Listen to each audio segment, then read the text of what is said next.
Chapter 81, The Storm in Black Hot City. Under the highest tower in the outer castle of Wild Wolf Castle was a conference room, which was where the members of the Temporary Supervision Committee worked. As there was still an army residing within Wild Wolf Castle, every 3 days, the Black Hot City military would use a messenger falcon to send a military notice to the castle, so the army stationed in the castle would be up to date with the current events in Black Hot City. After Wild Wolf Castle became the base for the students participating in the survival training, the recipients of the notice changed from the army to the members of the Temporary Supervision Committee and the students who were attending the survival training. Today, after having received and read the letter from Black Hot City that was brought by the messenger falcon, the teacher's face instantly turned pale. He then immediately summoned all the teachers and directors from every school attending the survival training in Wild Wolf Castle and loudly read the notice presented by the military of Black Hot City in the conference room. Before listening to the contents of the letter, the people in the conference room were all relaxed. However, upon hearing the contents, all their faces turned blue. As a result, the conference room was filled with a solemn air and sound was no longer heard anymore. At that moment, if a needle were to fall onto the ground, the sound would be clearly heard by everyone. The day before yesterday, Wild Wolf Castle welcomed the first rain of June. On that very day, a big event also occurred in Black Hot City. The military of Black Hot City abruptly dispatched a large amount of soldiers to besiege the residence of the Numuan Business Group on Bright Avenue of Black Hot City and forcefully carried out an investigation, using the excuse of searching for criminals. However, the forced investigation was met with a counterattack from the guards of the Numuan Business Group. As expected, the guards of the Numuan Business Group were completely cracked down and was completely purged by the Iron First of Black Hot City's military. However, not only did the following investigation of the Numuan Business Group's residence reveal that the fleeing fugitives were not there, but it also revealed something much more frightening. From the indisputable evidence and the interrogation of the director of the Numuan Business Group of Black Hot City, a huge conspiracy was revealed. The Numuan Business Group had colluded with the Red Scarf burglars in an attempt to look for an opportunity for the bandit group to wipe out the major clans that controlled the coal, steel, and iron federation of Black Hot City. Black Hot City officials had already delivered the news of this event to the Andaman Alliance last night, greatly shocking them. In the same evening after having received the notice, using its name, the Andaman Alliance submitted its strongest protest to the Norman Empire's Ministry of Foreign Affairs in hopes to receive a reasonable explanation for the event that transpired in Black Hot City and the Andaman Alliance. However, as the Norman Empire chose to remain quiet even until this morning, Black Hot City started to shut down all the industries and business groups of the Norman Empire within its territory, effectively stopping all business with the Norman Empire. The arrival of the Red Scarf burglars once again increased the tension in the atmosphere and caused the Black Hot City military to raise its alertness to level 1, preparation for war. The conference room in Wild Wolf Castle was filled with a weird and solemn air, as the actions of the Norman Empire made everyone breathless. In the eyes of Black Hot City and the Andaman Alliance, the Norman Empire was truly a strong force. There was truly a great gap between the military forces of the two parties. Black Hot City had a military consisting of 50,000 and the Andaman Alliance had an army of 400,000 soldiers, while just the common soldiers on the northern border of the Norman Empire numbered 3 million. If the two parties were to start a war, just the army stationed at the northern border of the Norman Alliance alone could already wipe out the Andaman Alliance. Over the past few years, the major reason that the Andaman Alliance could stay in a peaceful state with the Norman Empire was not because the Andaman Alliance was strong, but rather because of the conflicts and contradictions between the Sun Dynasty and the Norman Empire. The Norman Empire and the Sun Dynasty were both crazy, and when two crazy men stared at each other with the Andaman Alliance sitting between them, neither party would want to make the first move that would start the war. This situation remained unchanged for dozens of years. Black Hot City, who benefited from this situation, was able to develop well in the past few decades. Now, it seems that one of the two crazy guys had become impatient. Do we need to release this news to the students? One of the teachers sitting at the round desk made of pine wood thought for a while before finally proposing the question. I think it's unnecessary to tell them, as they will naturally know of it when they finish the survival training. Let them enjoy this temporary time of happiness. Hearing his words, everyone else in the conference room stared at the kind-looking teacher. The teacher who just spoke gave a casual smile. Everyone, there has been peace in Black Hot City and the Andaman Alliance for dozens of years, so why would the Norman Empire decide to start a war at this point in time? As we all know, since several weeks ago, the prices of strategic materials in all the countries of the Blacks and Human Clan corridor has been slowly rising. What does this mean? I think we all know the answer to this. Naturally, Black Hot City and the Andaman Alliance are not worth all the countries in the Blacks and Human Clan corridor launching a war for. Hearing his words, Captain Curlin frowned. Although Captain Curlin knew that teacher's words contained something unusual, as he was neither highly intelligent nor excelled at analysis, he wasn't able to fully comprehend the meaning behind them. Jerem, you're saying, a big war will break out. I didn't say anything. After looking around, Jerem gently sighed. We are all small figures and are not able to make the big decisions. It's just that I remembered the end of the Second Holy War between humans and demons. It seems that more than 170 years has already passed. Holy War. As if a -50°C breeze had swept the room, the two words instantly froze the conference room. Hearing those two words, even Captain Curlin's face turned pale. This morning, Zhang Tai was not happy at all. Not only was he not happy in the slightest, he was even depressed to death. Nobody would be happy if they spent their entire morning digging 300 kilograms of ores before carrying them using a mining basket as they walked 1.5 kilometers to submit them in various locations several times. As the amount of iron in the ores varied from 50% and 60%, it was quite heavy for Zhang Tai to carry, as it would contain almost 200 kilograms of iron ores each time. For the students attending the survival training, it was impossible for them to carry 200 kilograms while walking a distance of 1.5 kilometers. Let alone 200 kilograms, it was even difficult for them to carry 100 kilograms. For those who were able to carry 50 kilograms of ores while traversing a distance of 1.5 kilograms, being able to return was already considered good enough. Although it was not difficult for one to dig ores and possibly even obtain up to several tons a day, the real test of strength was if they were able to bring the ores to the correct place. Zhang Tai kept working for the entire morning. Although he had only finished 2/3 of the mission today, Zhang Tai, as a level 1 fighter, already felt fatigued all over, his body felt weak.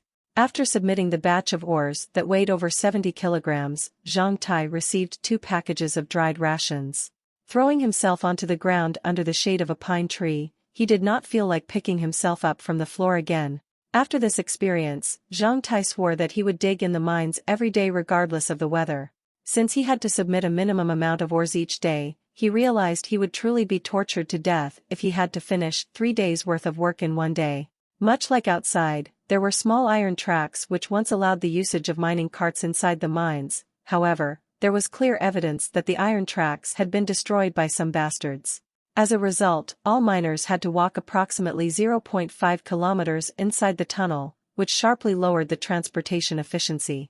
Like before, the guys who wanted to try out mining had already decided to leave after just the morning, and many people were reluctant to try it again for the second time. Leaning against a tree, Zhang Tai was drinking water and eating the dried ration. With slightly narrowed eyes, Zhang Tai looked up at the 2 happy squirrels on the tree. These days, the squirrels seemed to have noticed that a group of uninvited guests was stealing their pine cones, thus the 2 began to move the pine cones into their own tree hollow. They were even more diligent than Zhang Tai. Seeing the 2 busy squirrels, Zhang Tai became somewhat embarrassed, as he was one of the uninvited guests who had taken their pine cones, yet he was not even as diligent as a squirrel. On the first day after the rain stopped, all the students began to be busy once more. It seemed that it was hard to associate the survival training with the word happiness. At a location 10 kilometers away from mine where Zhang Tai was, as Zhang Tai leaned against a tree as he ate his dried rations, Glaze and his followers were doing something that was even harder to associate with the word happiness. A cave within a mountain had already been filled with blood. After killing several female wolves, who were feeding pups, using his sword, Glaze swept through the 20-odd pups who were barely as big as a newborn dog. As the last pup wanted to bite at his heel, Glaze ferociously stomped down onto its head, smashing it into pieces. Only at this moment did the sad howls within the mountain cave finally stop. The instant the growls stopped, Sharon and Zuhair rushed in. They carefully avoided all the blood on the ground. Much like Glaze, Sharon's and Zuhair's skin had turned a pale green, seemingly as if a strange fluid had been pasted on them. "Hurry up, let's go." We won't have time to leave if the other wolves return, Sharon urged. Glaze, your shoes have been dyed with wolf blood. You should throw them away. Otherwise, the wolves would come and look for you. Now, everybody should hurry up and leave this place. We should clean off the mixture of bitter taro roots and blood wolf flowers from our bodies.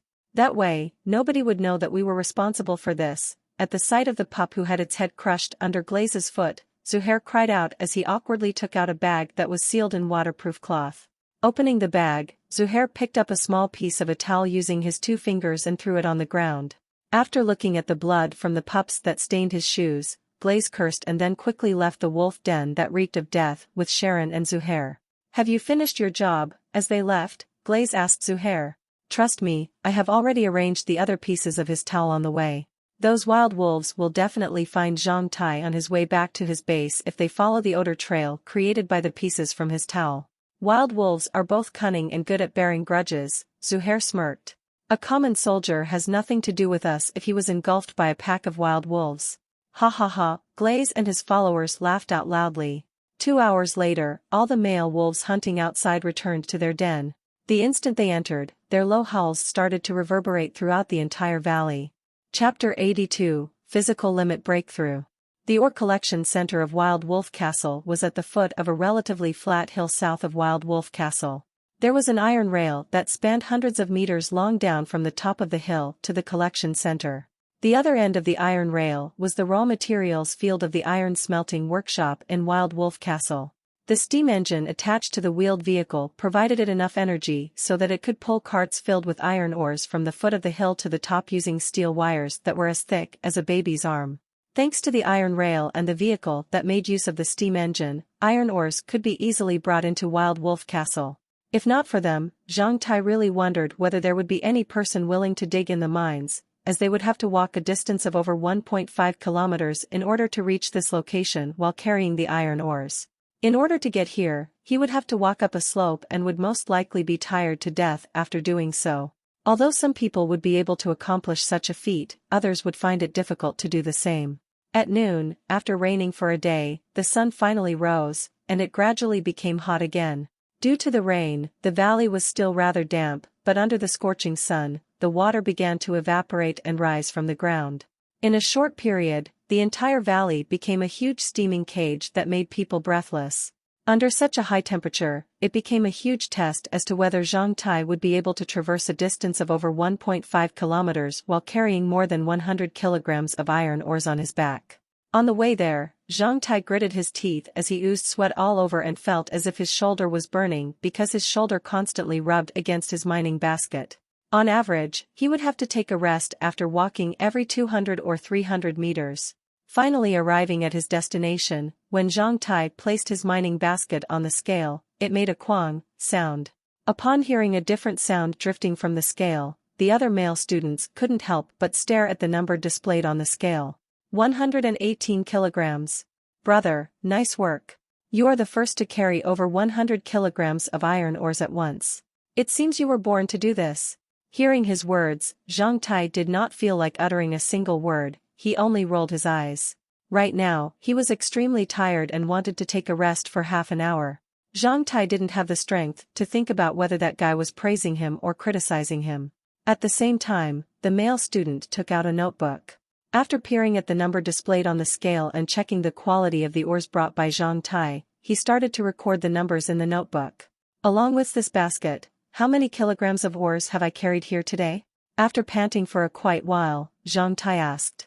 Including this time, let me have a look. Taking the notebook, the male student lowered his head and checked the record. You are Zhang Tai, right? You brought in 76 kilograms the first time, 78 kilograms for the second time, and 69 kilograms for the third time. This time, you brought 118 kilograms. Let me calculate it. 341 kilograms. The instant the male student told Zhang Tai of the weight of the iron he had brought the third time, Zhang Tai had already visualized a 7-column abacus in his mind, from which poured out the final result. After calculating it with a pen, that male student got the same result as the one Zhang Tai got. Slightly amazed, he stared at Zhang Tai, but in the end, he didn't put too much thought into it. Right, it's 341 kilograms. This is the record for the most brought in. Since you didn't come in for the previous 2 days, you have just finished the amount needed for the past 3 days of required work. Is there a reward for the highest record?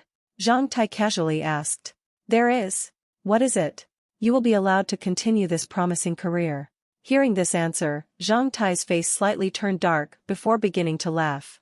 He didn't expect this guy to have a sense of humor. Seeing them pouring his iron ores into the mining vehicle, Zhang Tai casually prattled with them and took a rest. Based on the weight of his iron ores, Zhang Tai received 0.35 kilograms of dried rations. Afterwards, bringing with him the dried rations, Zhang Tai carried the ugly mining basket and climbed to the top of the mountain, arriving at the square outside Wild Wolf Castle. After having removed the 100 kilograms burden and taking a break, Zhang Tai gradually recovered his strength and realized that he was much faster than before. This time, since he successfully surpassed his own physical limit and was able to create a record among the group of unlucky fellows, Zhang Tai was in a good mood and felt a bit pleasant. It seemed that what Donder had said was true. People were always forced to conquer difficulties before they were able to succeed. That was really sincere saying that was often seen in Chinese texts.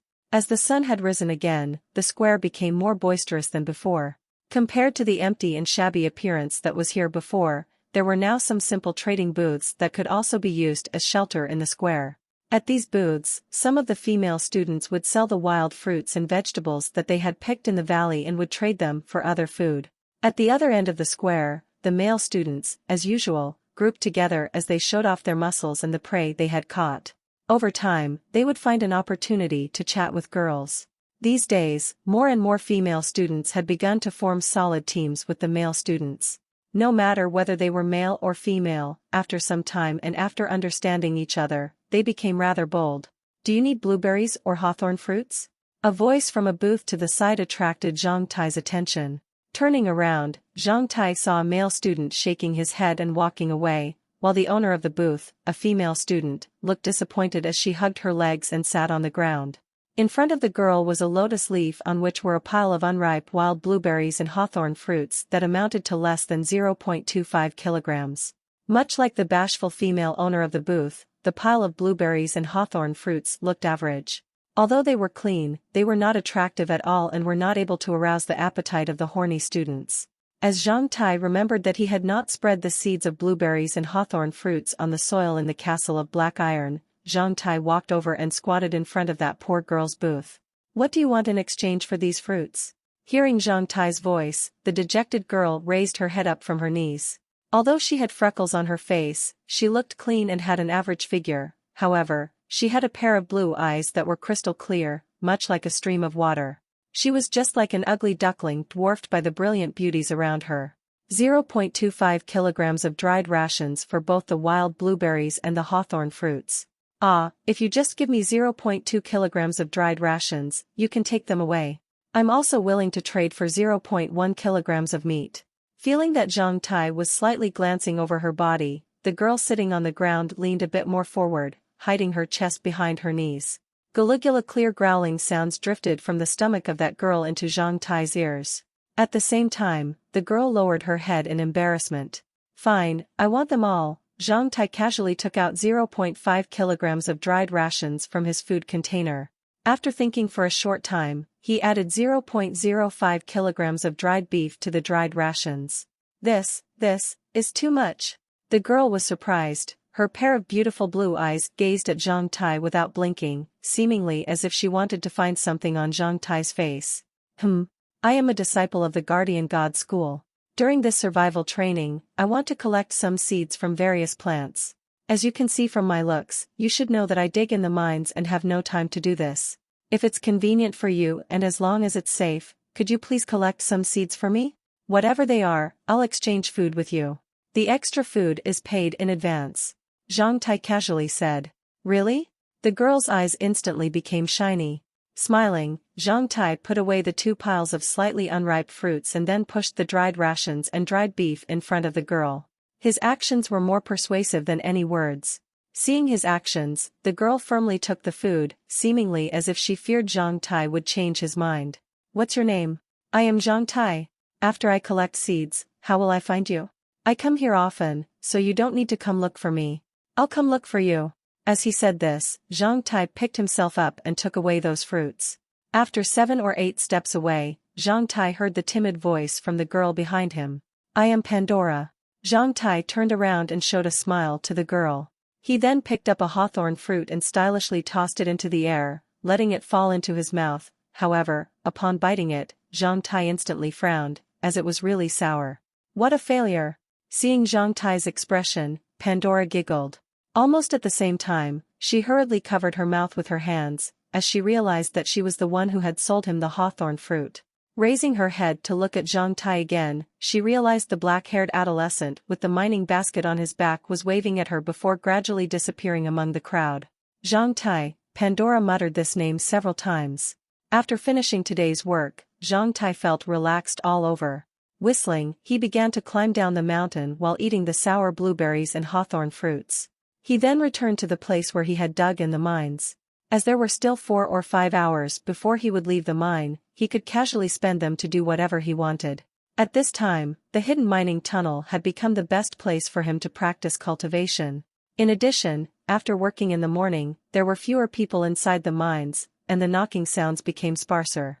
Sitting down on the relatively clean ground in the mine as he crossed his legs, Zhang Tai entered the cultivation state.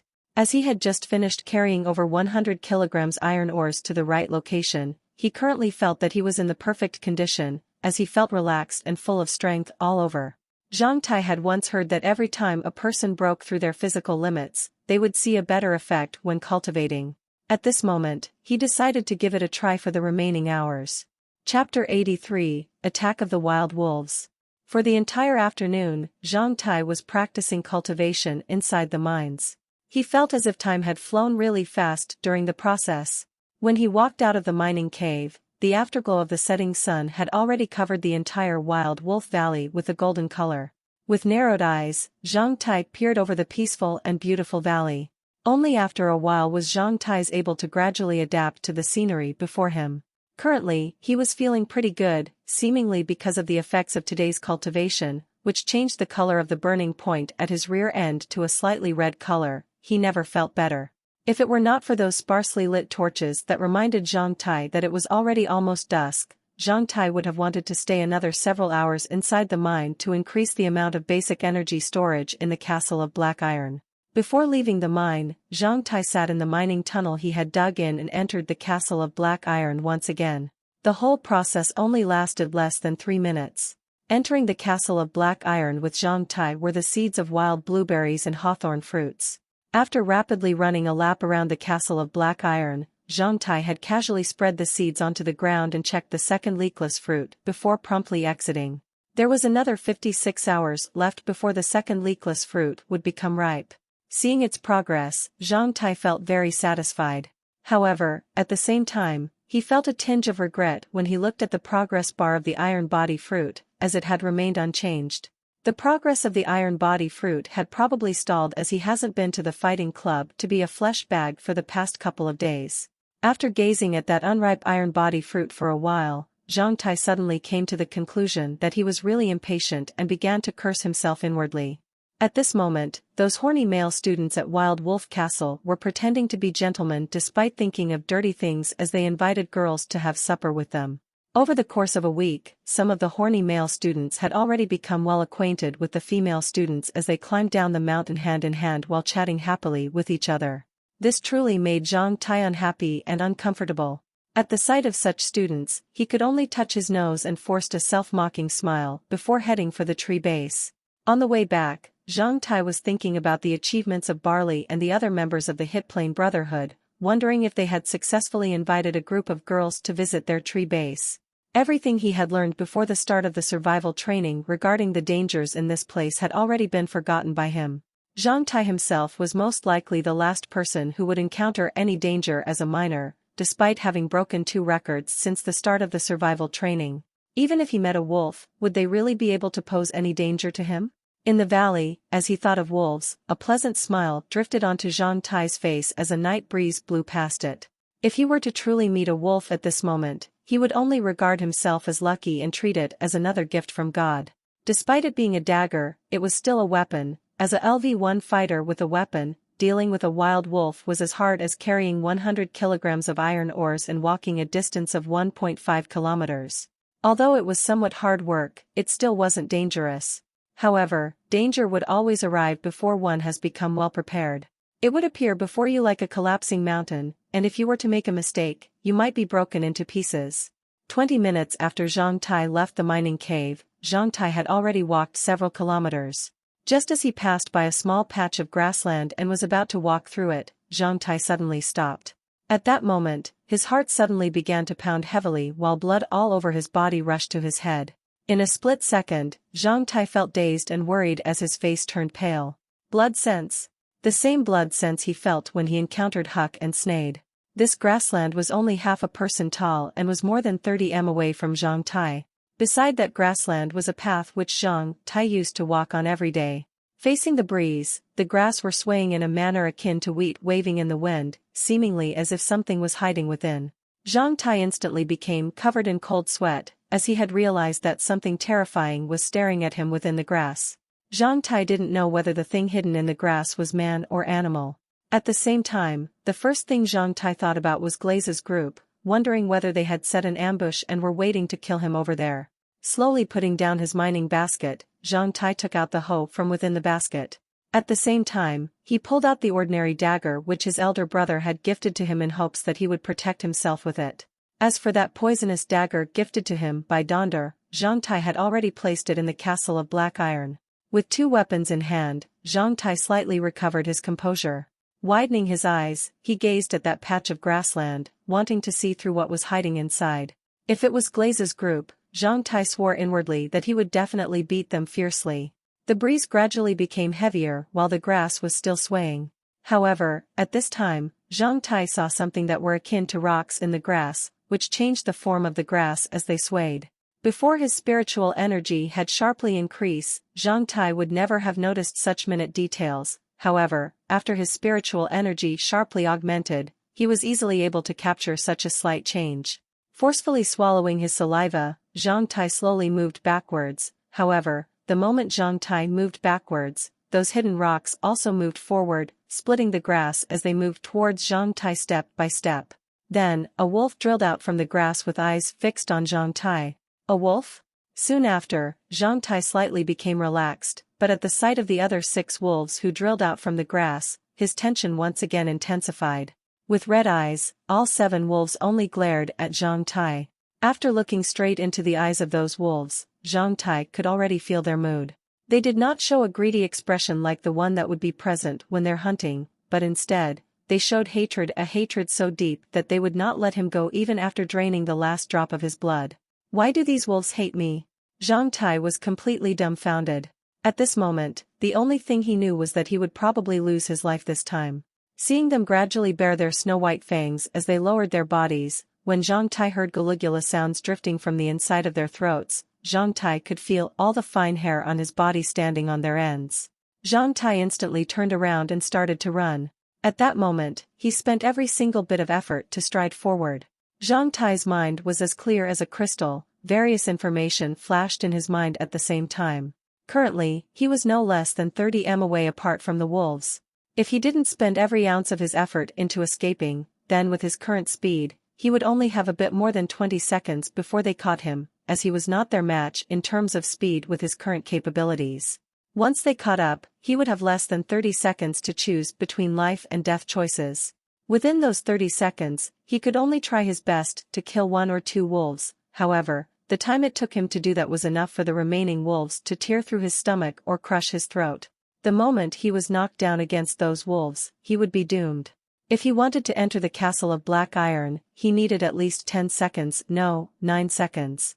In order to enter, he would need to be calm, which meant that he could not be disturbed during the 9 seconds before he entered the castle of black iron.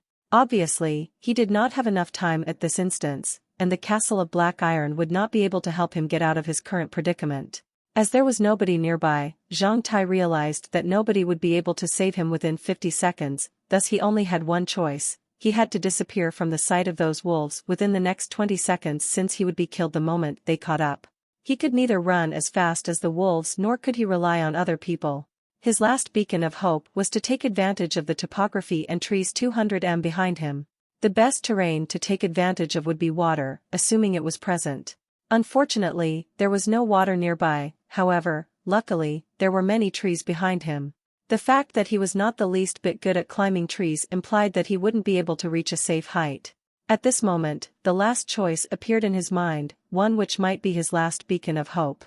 The train of thoughts almost flashed in Zhang Tai's mind within 0.1 second.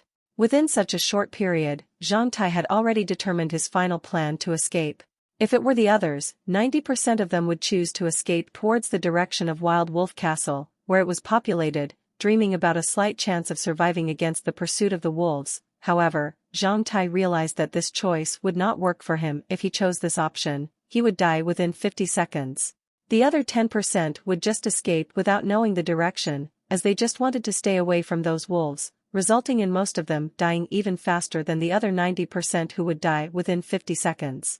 Zhang Tai didn't choose this option either. Instead, he chose to rapidly run towards a specific place for the last beacon of hope. Certainly, it was not enough to just escape. He would never give up, not even losing a bit of hope. As an adolescent with great ambitions in the new age, he could not follow the masses and just wait for death. Therefore, the moment he turned around to escape, Zhang Tai used all his efforts to shriek loudly, creating a really terrifying shriek. Help! Such a voice shocked numerous birds in the valley, causing them all to fly away. After such a high-pitched shriek, Zhang Tai used all of his strength to run, closely followed by the 7 red-eyed wild wolves. They gradually narrowed the distance between them and Zhang Tai. As expected, the last help was heard by more than 30 male and female students who were roasting meat on the top of a hill more than 300 meters away. In a split second, they hurriedly took up their weapons and ran out of the woods.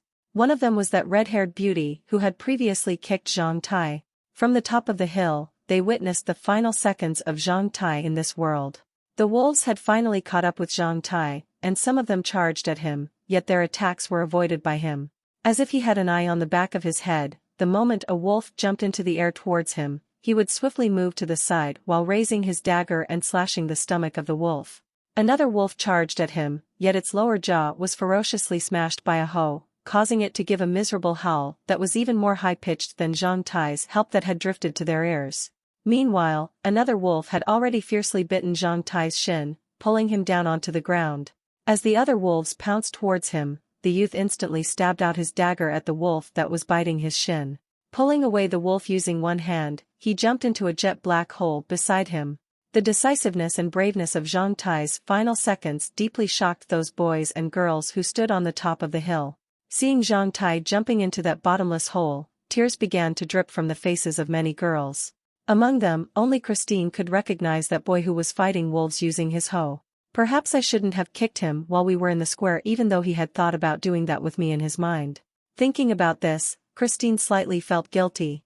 As a breeze blew over her face, the girl suddenly felt a slight chill on her face. For the commoners, they were in an age where youth was as short as the morning dew, while life was as short as a straw. Chapter 84, A Life and Death Situation. Rolling into that jet black hole, Zhang Tai quickly pulled out the dagger that had been stabbed in the wolf and stabbed it again. Within a short span of time, he had already stabbed that wolf's heart and stomach 4 times before finally feeling the jaw of the wolf who had bit his shin completely lose its strength. At this moment, he had completely forgotten the injury on his shin. Raising his head, he kept his eyes fixed on the constantly narrowing space ahead. As one of the deepest cave left by the gold-eating boas in Wild Wolf Valley, this was a bottomless pitch-dark hole with a diameter greater than 3 meters and was also the only chance for Zhang Tai to survive the attack of the wolves.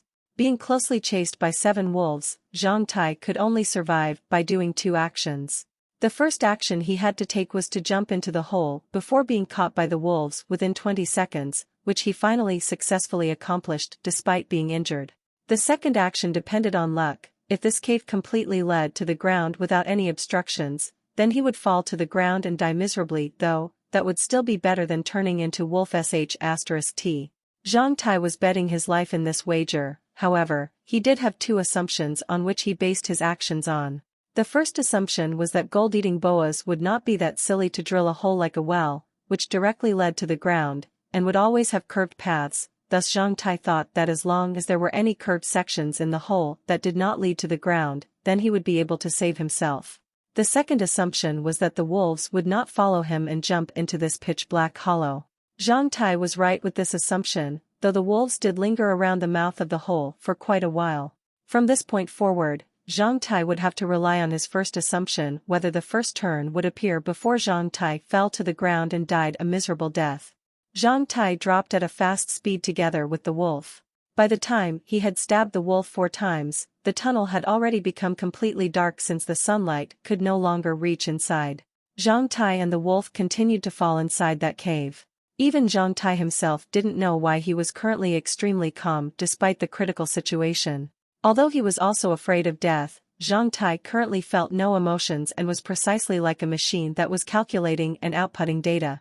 Interestingly enough, at that moment, Zhang Tai was not thinking about life or death, but rather right or wrong. At this moment, when Zhang Tai raised his head to look at the mouth of the tunnel from within, he had already calculated within 0.1 seconds that he was just 10 to 15 away from it, meaning that he had already been falling inside the hole for 1 to 2 seconds. He even thought of the formula he had learned at school, d equals d, 2t1, where d is the distance he had fell in the cave and d was the free-falling distance within the first second, which was 5 m on the Qunan continent. Using this formula, Zhang Tai could easily calculate the time which was safe to land. He would fall 5 meters in the first second, 15 meters in the next second, 25 meters in the third second, and 35 meters in the fourth second. He gave up calculating the falling distance for the 5th second. Even if there was a turn or a slope less than 90 degrees after 4 seconds, on the premise that his bones were not as hard as stones, he would definitely become heavily wounded or die the moment he hit the ground or the walls inside. Will I be the first person to die during this survival training? I'm still a virgin, f*ck. A thought flashed by in his mind. Zhang Tai, who was free-falling, used his feet to clamp onto the wild wolf that was under him, using it as a cushion, and tightly clasped the hoe. Zhang Tai's fate depended on the next 3 seconds. Although 3 seconds would pass by very fast for someone else, for Zhang Tai, 3 seconds would feel as long as 30 seconds when he concentrated his spiritual energy. As a matter of fact, God didn't abandon Zhang Tai. Between the 3rd second and the 4th second after he had fallen in, to be precise, right after the 3rd second that critical turn finally arrived, and the inclination became about 70 to 80 degrees. Certainly, Zhang Tai had no time to measure the concrete inclination. As he fell, when Zhang Tai felt the wild wolf beneath him hit something, he instinctively stabbed the hoe into the rocks, causing the sparks flying from the friction between the hoe and the rocks to illuminate Zhang Tai's serious face, one which showed his desire to survive. He felt as if his arms were breaking, but he also felt his speed decreasing. Finally, his legs hit a surface. To soften the impact, he instantly began to roll along the steep walls like a ball of meatball, rolling times within a short span of time. Even Zhang Tai himself did not know how long he had been in the darkness. His body continued to roll several times and collided with many things before finally a huge collision came, causing Zhang Tai's consciousness to fade into darkness. When Zhang Tai lost consciousness, the news of a black-haired miner being attacked to death by 7 wild wolves 3.5 kilometers away from Wild Wolf Castle had already spread and shocked many people. The news was first brought back to Wild Wolf Castle by the students who had witnessed Zhang Tai's heroic actions before he jumped into the deep hole. Hearing the news, everyone in Wild Wolf Castle was shocked. I heard that a male student was bitten to death by wolves. That's right. But I heard he was really brave and had killed 3 wolves before being killed. Where were his partners? Which team did he belong to? How could a brave male student like him face those wild beasts alone? He's alone and did not belong to any team. I heard he's a black-haired miner. What a pity. In a room with many girls in the inner castle of Wild Wolf Castle, 2 female students were talking about the event that had transpired. Without paying too much attention to their surroundings, one of the 2 girls described the guy who was killed by the wolves as a black-haired miner. Hearing her words, a girl who was quietly eating dried rations in a corner of the room suddenly became stiff all over. Then, along with her pearl-like tears, the dried rations fell from her hands, and she lowered her head as she hugged her knees as tightly as she could before finally hiding in a dark corner in the room. Pandora, could you not stay in the corner all day and scare everyone? If you like that corner that much, why not directly move your quilt over or just move out of this room? That way, we wouldn't have to stay with a hapless woman like you. That's right. How could we be so unlucky to have been assigned to stay with this unlucky star? These past few days when I went out to search for wild vegetables, I was almost bitten by a poisonous snake. Another two girls entered the room and began to fiercely curse the moment they saw the figure in the corner, not caring in the least about how that girl in the corner felt. Hearing their criticism, Pandora, the curled-up figure in the corner, didn't utter a single word. She simply just stretched out her hand from the shadow and picked up the tear-stained dried ration on the ground and continued to eat it silently. As for the other members of the Hit Plane Brotherhood, it was time for supper, yet they realized that Zhang Tai had not yet returned. After waiting for him for a while, they started to realize that something bad had happened to Zhang Tai. Thus while two of them remained to keep watch of the tree base, Barley, Leet, Doug, and Baghdad left the tree base. Agreeing with Leet's suggestion, they lit torches and began to search for Zhang Tai along the route he usually took when walking to the mine, while Doug, who carried the terrifying machine bow, walked at the front. About halfway to the mine and about several hundred meters from where Zhang Tai had encountered the 7 wolves, they saw many jumping lights, as many people were gathered there with burning torches, causing them to stare at each other in confusion. Barley's group of 4 rushed over and pulled one of the students' hand, asking about what was happening. "Haven't you heard the news?" that male student even curiously asked Barley. "What news?" In the evening, a student who did mining work was mauled by 7 wild wolves to death. He was a really great guy. It said that he had killed 3 wild wolves before being killed. Hearing this news, the faces of the group of Barley instantly turned pale. Thinking that Zhang Tai was not powerful enough to kill 3 wolves at once, Barley asked in a quivering voice, "Do you know that miner's name?" The castle officials had verified it just now. "He's a Chinese student called Zhang Tai." Big Head, Doug growled like a wolf as he rushed towards the most crowded place with the most burning torches. In his opinion, Zhang Tai's corpse must have been too horrible to see. When the 4 of them rushed ahead with red eyes, they gaped at the scene as the site was surrounded by a group of on-duty students who were wearing red armbands with torches in hand. Nobody was allowed to get any closer, but through the crowd, they were able to see a terrifying, jet-black hole and the corpse of 2 wild wolves. Several teachers were standing over there, discussing something, while Zhang Tai's corpse could not be seen. Zhang Tai, he's our brother. We want to see him," Barley shouted. "Quiet, I heard Zhang Tai already rolled into the hole with a wolf." Captain Curlin and the other teachers were talking about how to scoop him out of there. A student who was responsible for keeping order and protecting the scene warned them. Big Head fell into that hole. Seeing that terrifying hole, a slight bit of hope could be seen shimmering in the eyes of Barley and Doug. "Mr. Zaram, seeing a teacher coming over here," many on-duty students greeted him. Nodding towards them, the teacher entered the site and walked towards several teachers from the Temporary Supervision Committee and Captain Curlin. Chapter 85, Surviving the Wild Wolves Attack. Mr. Zaram passed by the students and walked towards the other teachers of the Temporary Supervision Committee. As casualties would happen every year during the survival training, the Temporary Supervision Committee, despite being the ones to organize the survival training, were not responsible for any student casualties. However, they were expected to give a reasonable explanation to the student school as well as to the students' parents. All 7 teachers of the Temporary Supervision Committee were expected to report on that incident. Although the report was systematic, it was also very necessary. After all, it was a matter of life. Although the teachers and coaches didn't have to take responsibility for it, they should at the very least clearly explain to the parents how their child had died.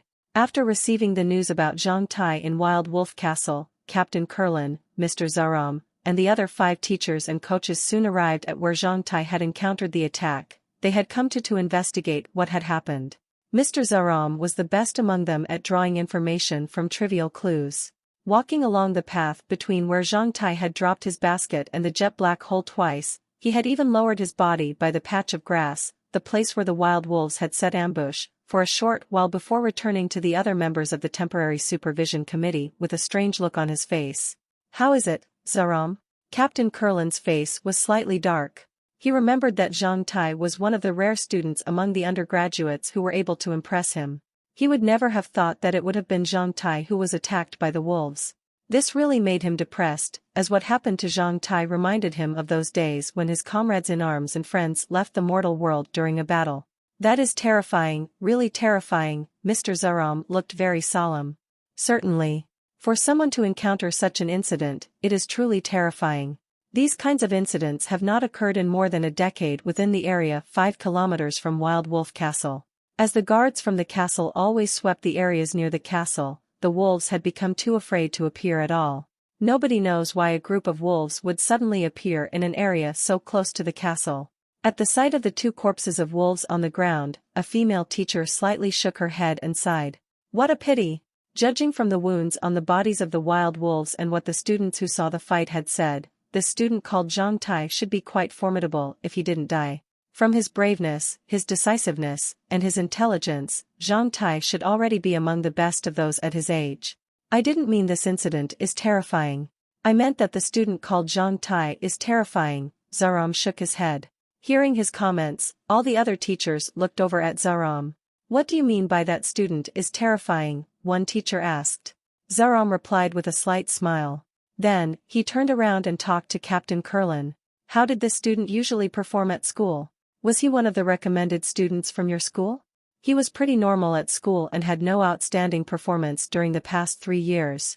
He was only a bit smart and had a good temperament, slightly frowning. Although Captain Curlin did not like the way Zaram spoke, he still answered truthfully and added, "Oh, I almost forgot. This guy was also good at escaping and bringing benefits to himself." As for the recommended students, everybody at school had a good impression of Glaze and Berwick. Currently, Zhang Tai hasn't yet been qualified to be recommended. Zaram, why are you asking this? What do you mean by Zhang Tai is terrifying? He's not worth your recommendation? Zaram looked in surprise at Captain Curlin and smiled. Such an excellent student, yet you don't have a favorable impression of him? After surveying the route from the patch of grass over there to this black hole, I have done some mental calculations. Do you guys know what I have discovered? What? In order to save his own life, that student had already decided to jump into this black hole the moment he saw the 7 wild wolves drilling out of the grass. Is that very special? A teacher dubiously asked.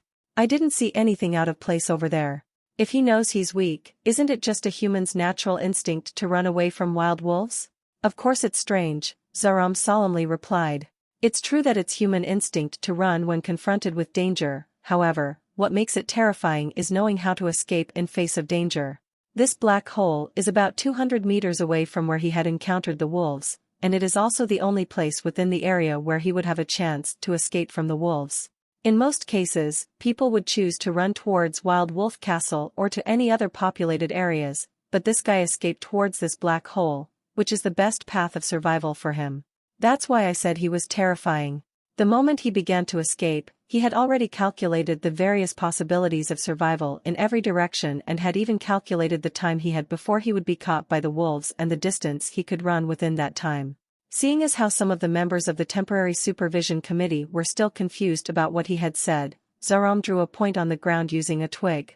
Let's use this point as the place where Zhang Tai had encountered the wolves. Surrounding that point, Zaram drew a circle. This circle represents the farthest he can get before he would be caught by the wolves. It's about 200 m. After he finished drawing the circle, Zaram marked a spot on the edge of the circle. And this is the position of the black hole, which is also where we currently are. The only place he could escape from those wolves is precisely this point.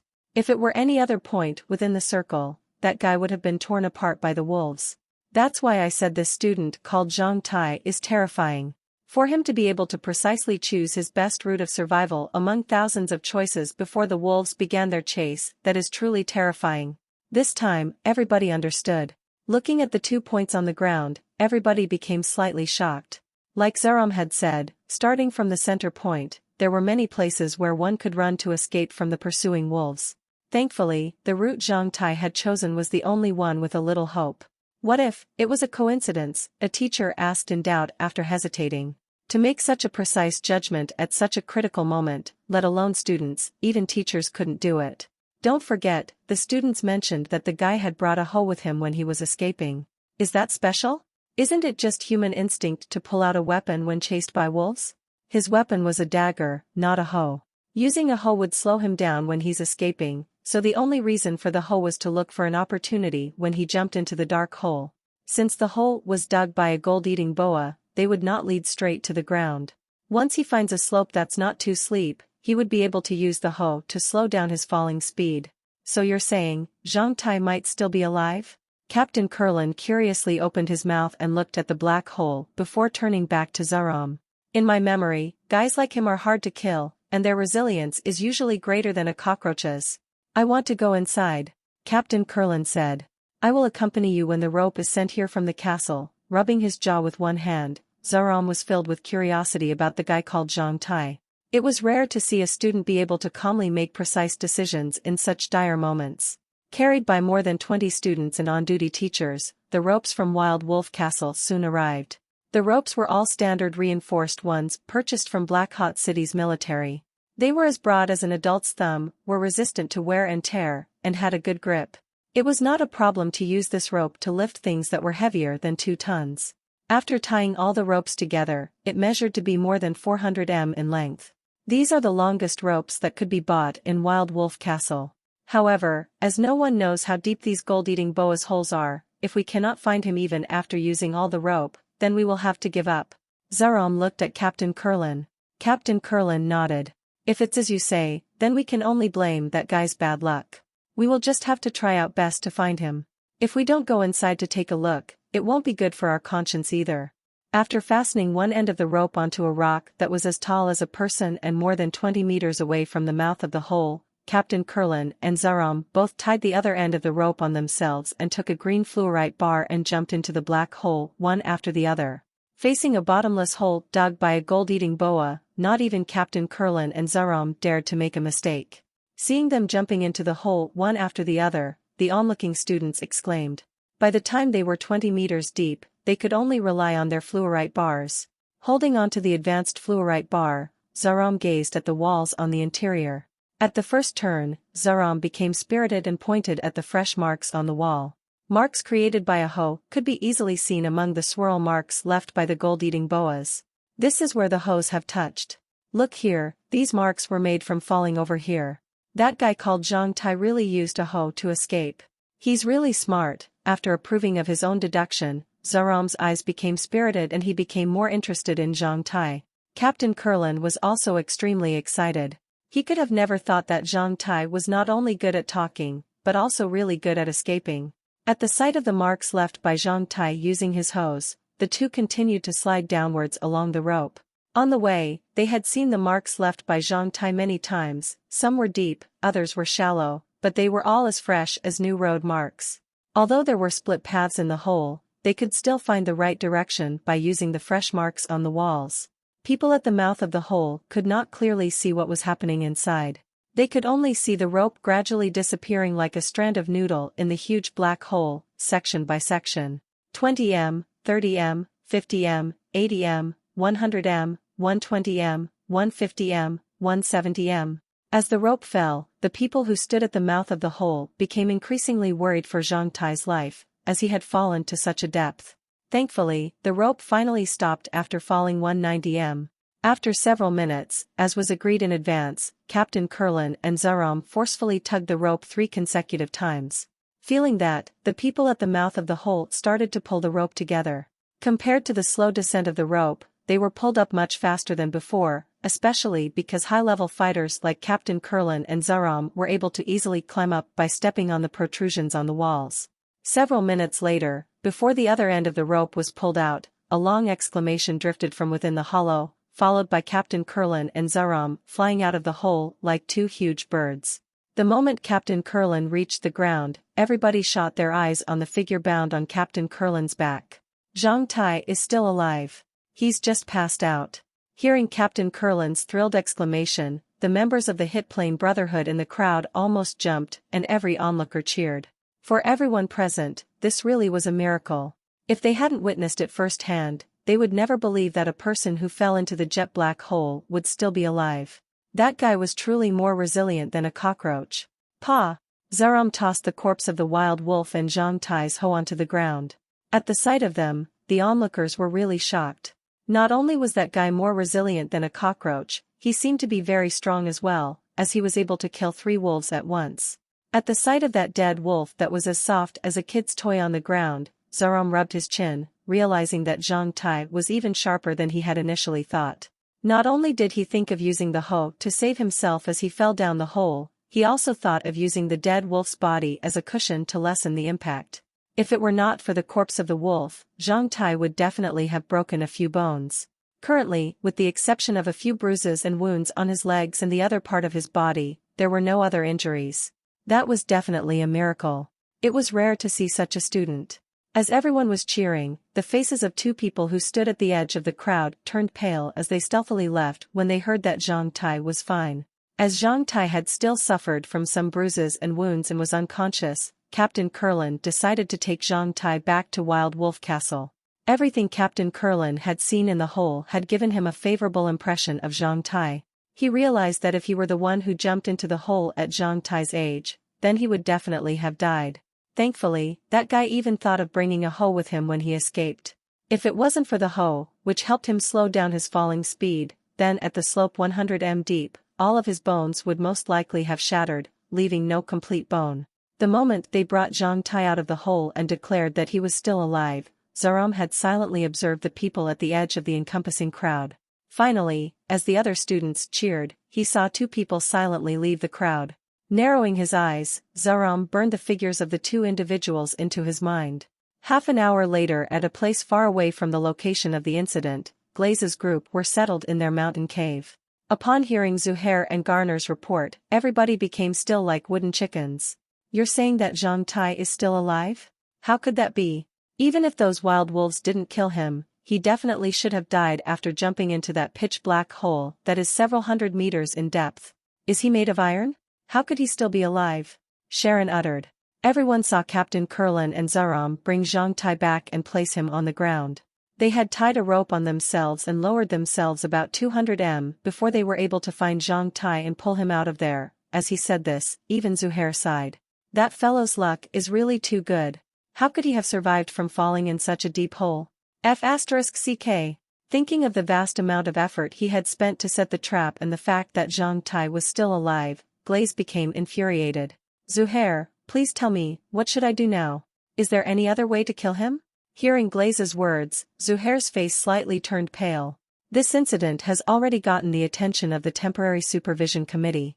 If what we have done is known by the others, we will all be dealt a severe punishment. Not to mention that I feel like Zaram, the guy who was responsible for investigating the scene, has already noticed something amiss. If we were to continue to set up Zhang Tai again, I'm afraid it would be too risky. You're saying we should call it an end? Glaze asked with wide-opened eyes. Whenever Glaze thought about how he had been set up by Zhang Tai twice, he would always feel as if that was the greatest shame in his entire life. We will have to temporarily call it an end.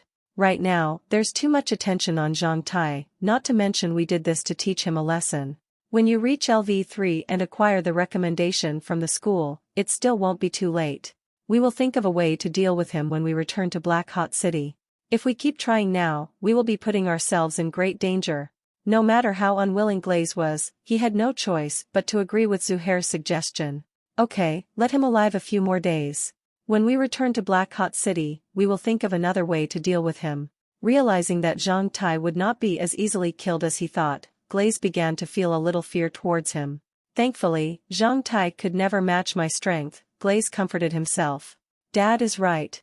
In the secular world, people are always respected by their strength and fist.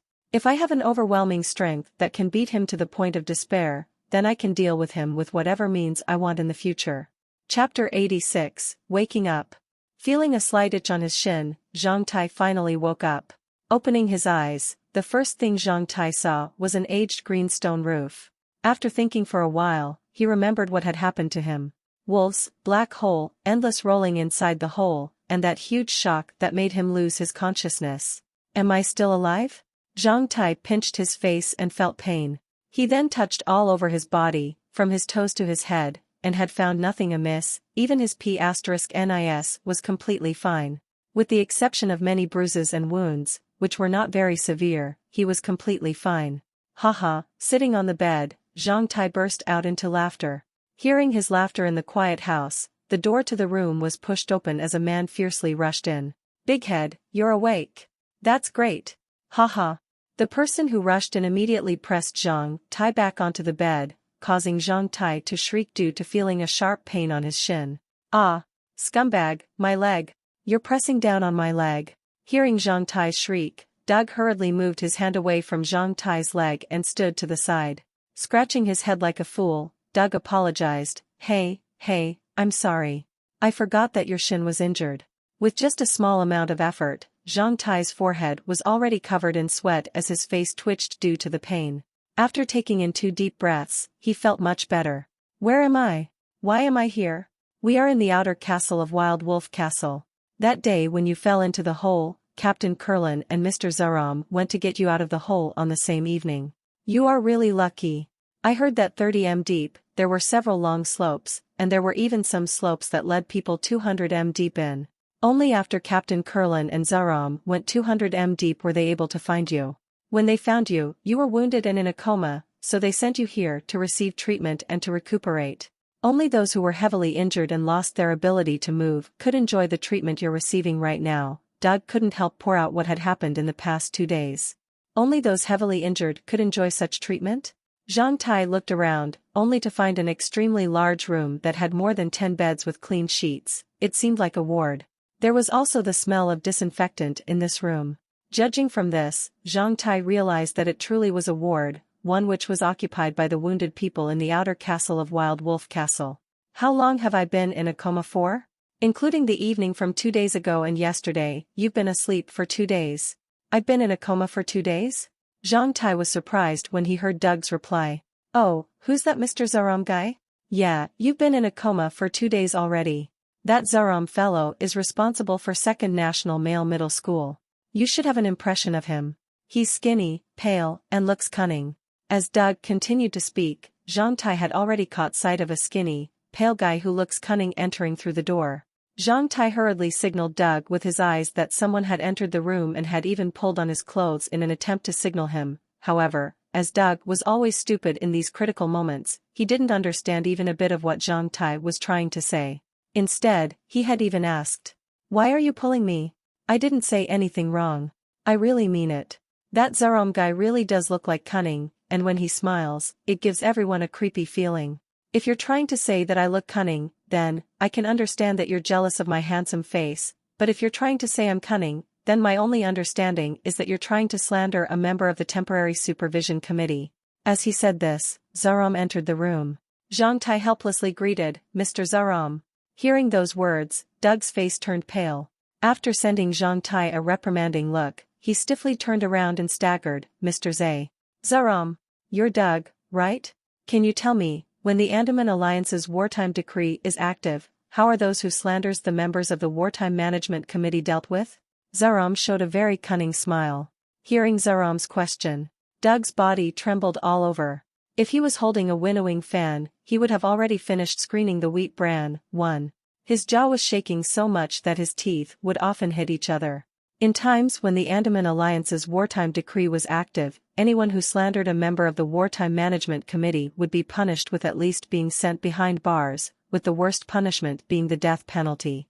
Zhang Tai was also scared to the point where his face turned pale. "Mr. Zaram, Doug he." As he walked towards them, Zaram stopped by Doug and kicked him on the butt, sending him away. "This is my punishment for you." Doug, at this moment, became docile. After being kicked, he immediately ran out the door and turned his head towards Zhang Tai as he grimaced before escaping as fast as he could and soon disappeared. Zaram was not a bad person, that was Zhang Tai's first impression of him. In general, those teachers who would kick their students but as a joke were always not a bad person inside. "Thank you, Mr. Zaram. Doug just told me about what had happened after I fell into a coma. I was just about to go and thank you," Zhang Tai said as he tried getting off the bed. "It's fine, you don't need to move. You still need to rest your leg for another 2 days. Also, there's no need to thank me. If too many students die during the survival training, then we teachers will lose face." Zaram casually moved his hand towards Zhang Tai to stop him from getting off the bed before taking a seat beside Zhang Tai. "That's right, that day, how did you decide to jump into that hole to survive? In that scenario, the choice most people would choose would be different than yours. Not to mention that hole was deep. In order to jump into that hole, the amount of courage needed would be no less than facing the 7 wolves alone. Since the unknown makes people terrified, that bottomless hole would be terrifying even for people who are stronger than you. Even they would not dare to jump in." Hearing Zaram's question, Zhang Tai felt a little embarrassed and began to scratch his head as he poured out his thought process during the escape. I also don't know why either, but that day when I saw the wolves drill out from the grass and charged at me, that's what I thought. I knew my only hope of survival was that hole. I knew that my life would be determined in the next 20 seconds. At that time, I knew that if I ran to any other direction, I would have been killed. That's what I thought, and that's why I did that. Is there a problem, Mr. Zaram? No, you did pretty well and nobody else could do better than you at that moment. Zaram was at a loss of words. With a smile, he then said, earlier, I was just wondering how you were able to think of such an amazing and precise move in such a short period of time. Now I understand. It seems to be one of your talents, one which allows you to remain calm and make precise decisions in face of danger. That's also considered talent? Zhang Tai became a little embarrassed, as he assumed that it was related to the marvelous tree. Miss Dana had once said that people's thoughts also consumed the body's energy, so in that case, he was able to remain calm and didn't have any other distracting thoughts because all the distracting thoughts at that moment were routed to that small tree. Zhang Tai was also curious at this moment, as he did not realize that he had this talent before. Certainly, Zaram didn't know what Zhang Tai was really thinking at this moment. He simply responded to Zhang Tai's question in a serious manner, of course. More than 99% of people in your situation would not be as calm as you. They wouldn't be able to make such a precise and sharp decision in face of danger. Earlier, Kurlin had said that you were good at escaping. It seems that you truly are the best at escaping. Facing such weird praise, Zhang Tai could only force a smile. Meanwhile, he remembered that guy who was responsible for collecting mining ores. Did all the guys from 2nd National Male Middle School learn this weird way of talking from Zaram? Oh, have you ignited your shrine burning point yet? Yeah, I have ignited it 3 days ago. Since what he had done to the wolves had surpassed the limit of any LV-0 fighter, who would not be able to kill 3 wolves at once, it was no longer a secret. If he continued to tell a lie at this point, he would just be too foolish. Many great guys have already stood out during the survival training, and even several girls have ignited their shrine burning point. For Zhang Tai to release the news that he has also ignited his shrine burning point, it wouldn't catch too much attention. Sure enough, hearing Zhang Tai's response, Zaram showed an expression that seemed to say it was expected. Without asking too many questions, he only encouraged Zhang Tai to diligently continue to cultivate before moving on to the next subject. Wolves are a type of very smart animal. A lone wolf might extend to populated areas to hunt prey or just to wander around, but a pack of wolves would rarely be seen here, as it would be very dangerous for them to do so. It's also possible for a single wolf to be insane, but it's impossible for a pack of wolves to be insane. In the past decade or so, after the exterminating operation from the guards of Wild Wolf Castle, packs of wild wolves were rarely seen. In the incident that you encountered, there was no other evidence found, so the Temporary Supervision Committee concluded that it was just an unexpected incident. However, you should understand what I'm trying to tell you. Although Zaram didn't explicitly say it and only implied it, Zhang Tai was still able to grasp the meaning behind his words. Teacher, are you trying to say someone set me up? The look on Zhang Tai's face changed again. That's not what I said. I only said that this attack was very unnatural, and there might be someone behind it. I like smart students and I have a good impression of you, so I wanted to give you a warning. You should take care of yourself and try not to move alone for the remainder of the survival training. Zaram straightforwardly put it. Are there people who could control packs of wolves? Zhang Tai showed an amazed look. At the sight of Zhang Tai's amazed look, Zaram only showed a slight smile. It's not difficult to control a pack of wolves. If you can meet an beast tamer or one of the wild guards of the Guardian God School, you will find that it is pretty easy for them to control animals. They could even easily control a pack of wolves and could also determine where they will appear, when they will appear, and which people they will attack. Things like this are not uncommon in this world. After Zaram left, Zhang Tai began to deeply reflect over their conversation. Although his last words were an implication, Zhang Tai realized that he was obviously telling Zhang Tai to be careful. After thinking for quite a while, with the exception of Glaze's group, he couldn't think of anyone else who would set him up. Were they the culprits?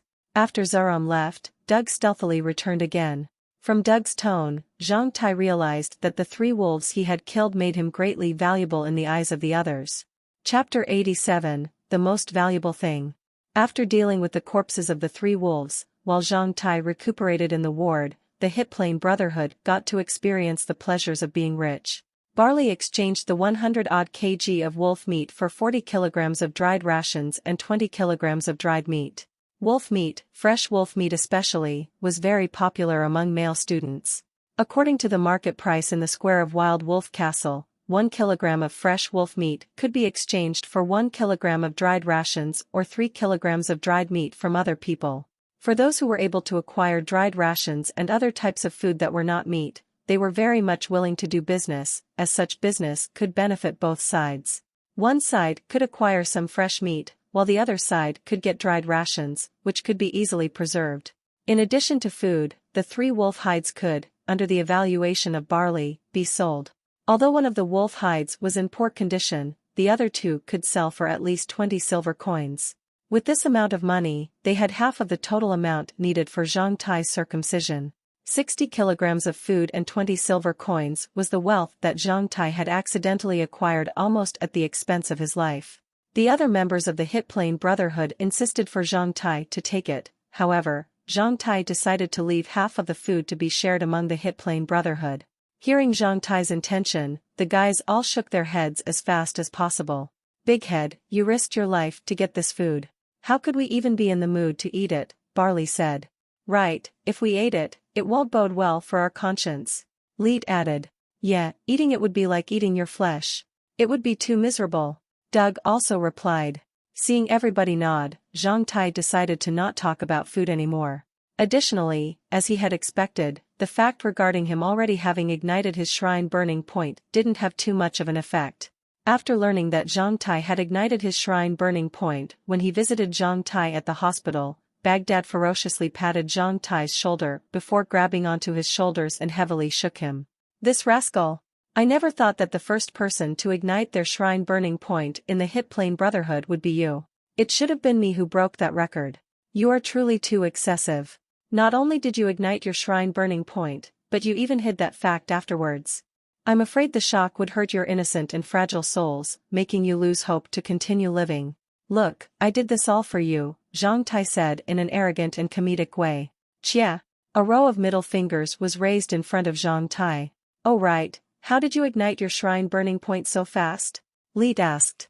"Don't you know that we Chinese can always ignite the shrine burning point faster than you? Many Chinese people could truly ignite their shrine burning point faster than the other human races. Take Zhang Tai's dead eldest brother, Zhang Yong, and Zhang Tai's second brother, Zhang Yang, as an example. They had both ignited their shrine burning point faster than the people from the other human race. Zhang Tai was born a Chinese, which meant that he could ignite his shrine burning point faster than the other human races. However, nobody knew that Zhang Tai had ignited his shrine burning point by depending on karma fruit tree, instead of his talent as a Chinese. Hearing what Zhang Tai said, everyone understood, as they had heard of a saying which said that the Chinese clan was born with innately higher spiritual energy than the other clans in this age. During the time he recuperated in the ward, Zhang Tai was able to enjoy his free time. As he lived in the same ward as 2 other patients, he felt that there was nothing else to do but to chat with them and walk around Wild Wolf Castle by using a crutch made of a tree branch. At almost the same time as the wolf bit onto Zhang Tai's shin, Zhang Tai had already stabbed the dagger into the wolf, thus the wolf had only left 2 medium-sized bite marks which were neither deep nor shallow. Although the wound wasn't fatal and medicinal ointment had been applied, it would still take him at least a week to recover to his previous state. During this period, Zhang Tai could only act like a cripple. Thankfully, he didn't need to worry about eating and clothing, as the other members of the Hit Plane Brotherhood would send him a container full of fish soup every evening, saying it was good for his recovery. Seeing their actions, the 2 other guys in the ward began to admire him. They especially admired him because of the trap in the stream used to catch fish, which could catch several fish every day regardless of the weather. In that case, Zhang Tai felt very relaxed and felt at ease to recuperate in the castle. Zhang Tai pulled over Barley and the other members of the Hit Plane Brotherhood and inquired about Glaze's group, yet he didn't find any special information.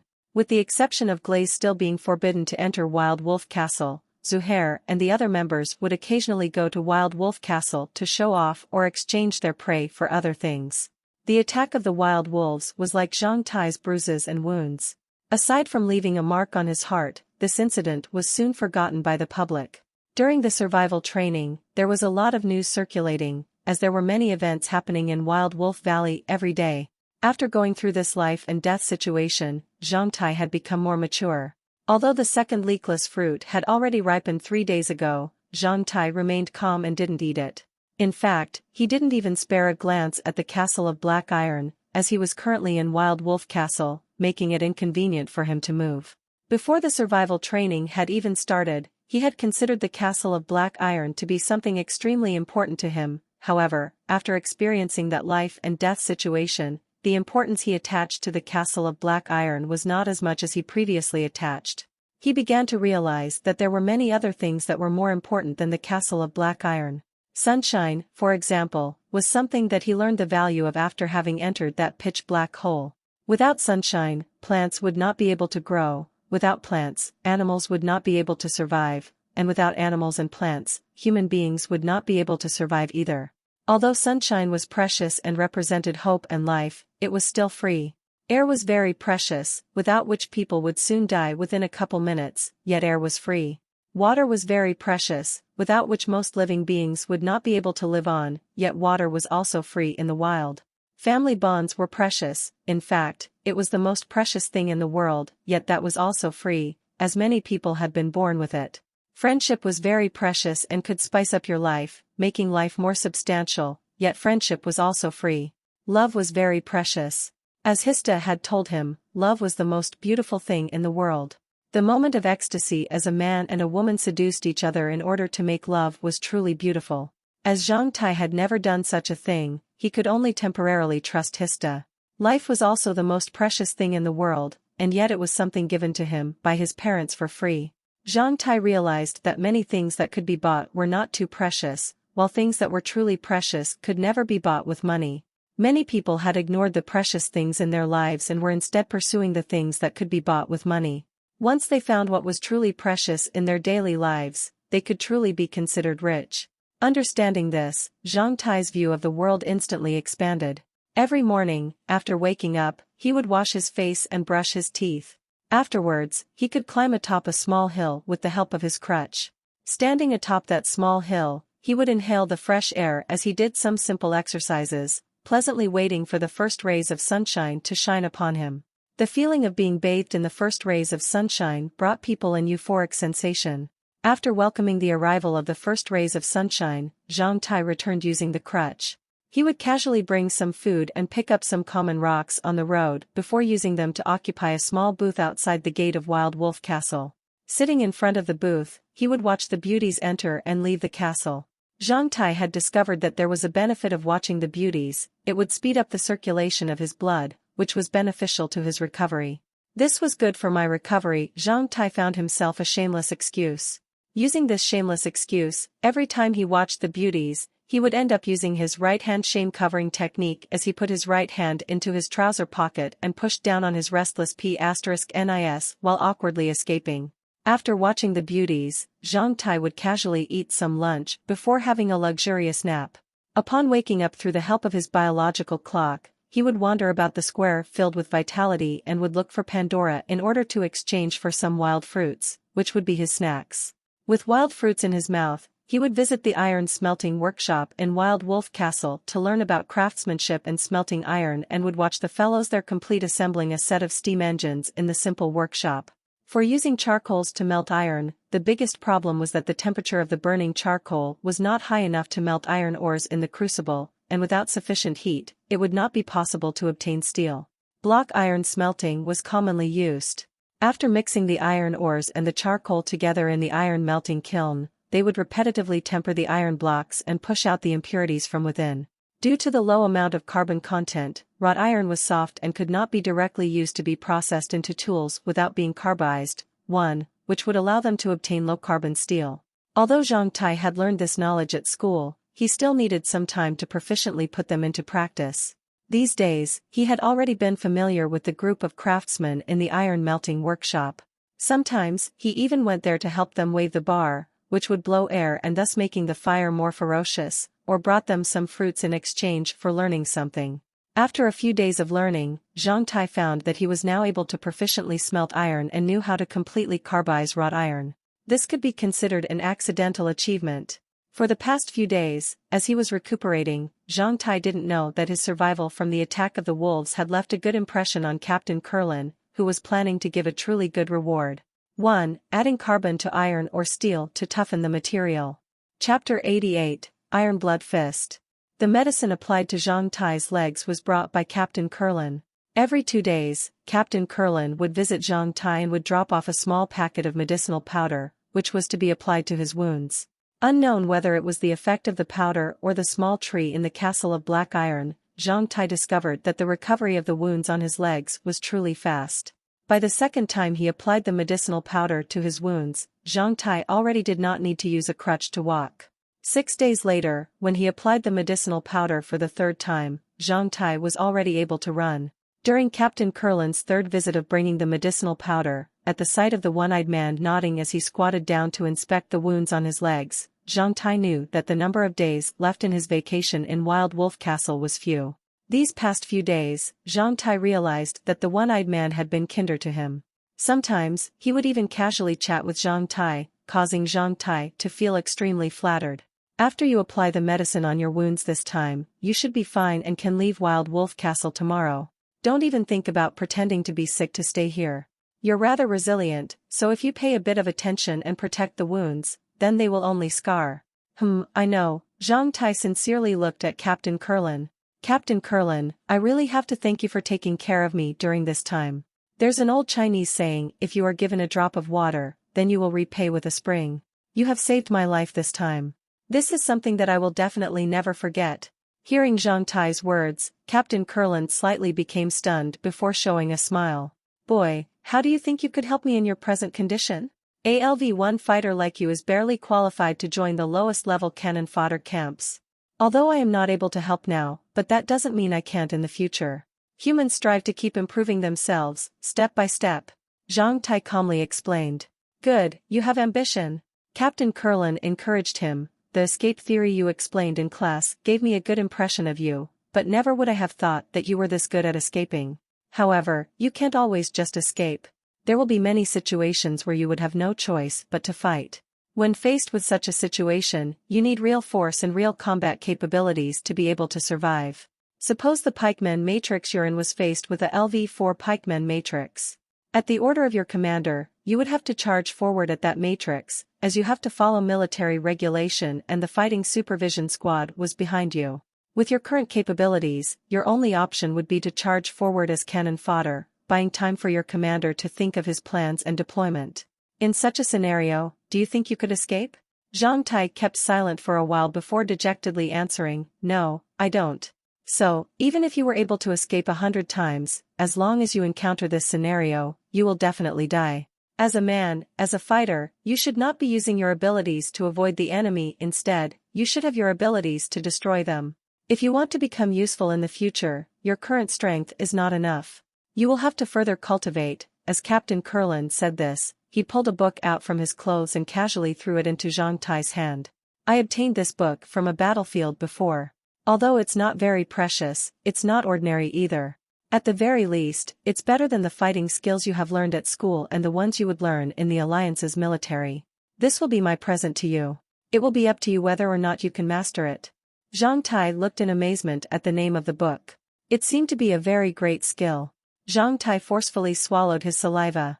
At the same time, thinking of the other guys in the Hit Plane Brotherhood, he asked, Captain Kurlin, can I share this book with others? Yes, you can. However, you'd better not let too many people know about it. Why? Does this book contain secret knowledge? Strictly speaking, this book contains top secret knowledge, but as many people have practiced it, it has become rather common. However, due to some reasons, even though this fighting skill has been learned by many people, you should still not spread it everywhere. Why is it like this? This Iron Blood Fist is a fighting skill that the first emperor of the Norman Empire had learned from the Oriental continent when he had traveled to the east to learn at a young age. In the past, only the monarchs of the Norman Empire was qualified to learn it. That is, until the eve of the Second Holy War between humans and magical beasts. At that time, the Iron Blood Fist made its military debut and became a skill that could be practiced by every fighter of the Norman Empire. After several hundred years, it was no longer exclusive to the Norman Empire. Even in the Blacks and Human Corridor, many people practice this skill. Saying this, Captain Kurlin looked at Zhang Tai. This is a very strange fist skill. Some people can master it well, while others will gain nothing from it. Almost every high-level fighter from the Norman Empire military and the monarchs excelled at using the Iron Blood Fist. However, with the exception of the monarchs of the Norman Empire, very few people in the Blackson human corridor are able to master it. Many people were only able to strengthen their body or slightly improve their fist skills by practicing this skill. They were not even able to reach the minimum threshold required for this Iron Blood Fist technique. How come? Did they practice a different version of Iron Blood Fist? Of course the books are the same, however, there were also many differences. Different people would have different outcomes. The one-eyed man forced a smile of bitterness and dejection. Have you heard about battle chi? Yes, I heard it's a symbol of high-level fighters above LV6. Then, do you know where battle chi comes from? The one-eyed man continued to ask Zhang Tai. Zhang Tai shook his head. You will definitely know of these kinds of things in the future, but it's fine for me to tell you now. As you know, the human body is very mysterious. It contains 7 forces: the force of one's chi, the force of one's blood, the force of one's meridians, the force of one's channels, the force of one's bones, the force of one's marrow, and the force of one's spiritual energy. When one reaches LV4, besides the shrine burning point, he or she would have already ignited 3 other burning points on the vertebrate. At this time, the force of chi, the force of blood, and the force of bones would have been activated. After practicing, the above 3 forces will combine and form a new hidden force. In the eyes of many experts, this is when a person could be considered to have a real fighting force. When one reaches LV5, they will trigger the force of chi, the force of blood, and the force of bones. After practicing, he or she would be able to combine the 6 forces together and improve the hidden force into a true force, which is a mark of someone who has become a true fighter. That's why, a LV5 soldier could be improved to be a fighter. Although what Captain Kurlin had told him was normal in the eyes of many others, it was still a miraculous topic to Zhang Tai, who was learning this for the first time. Only now did Zhang Tai realize that the cultivation system was based on many rigid standards.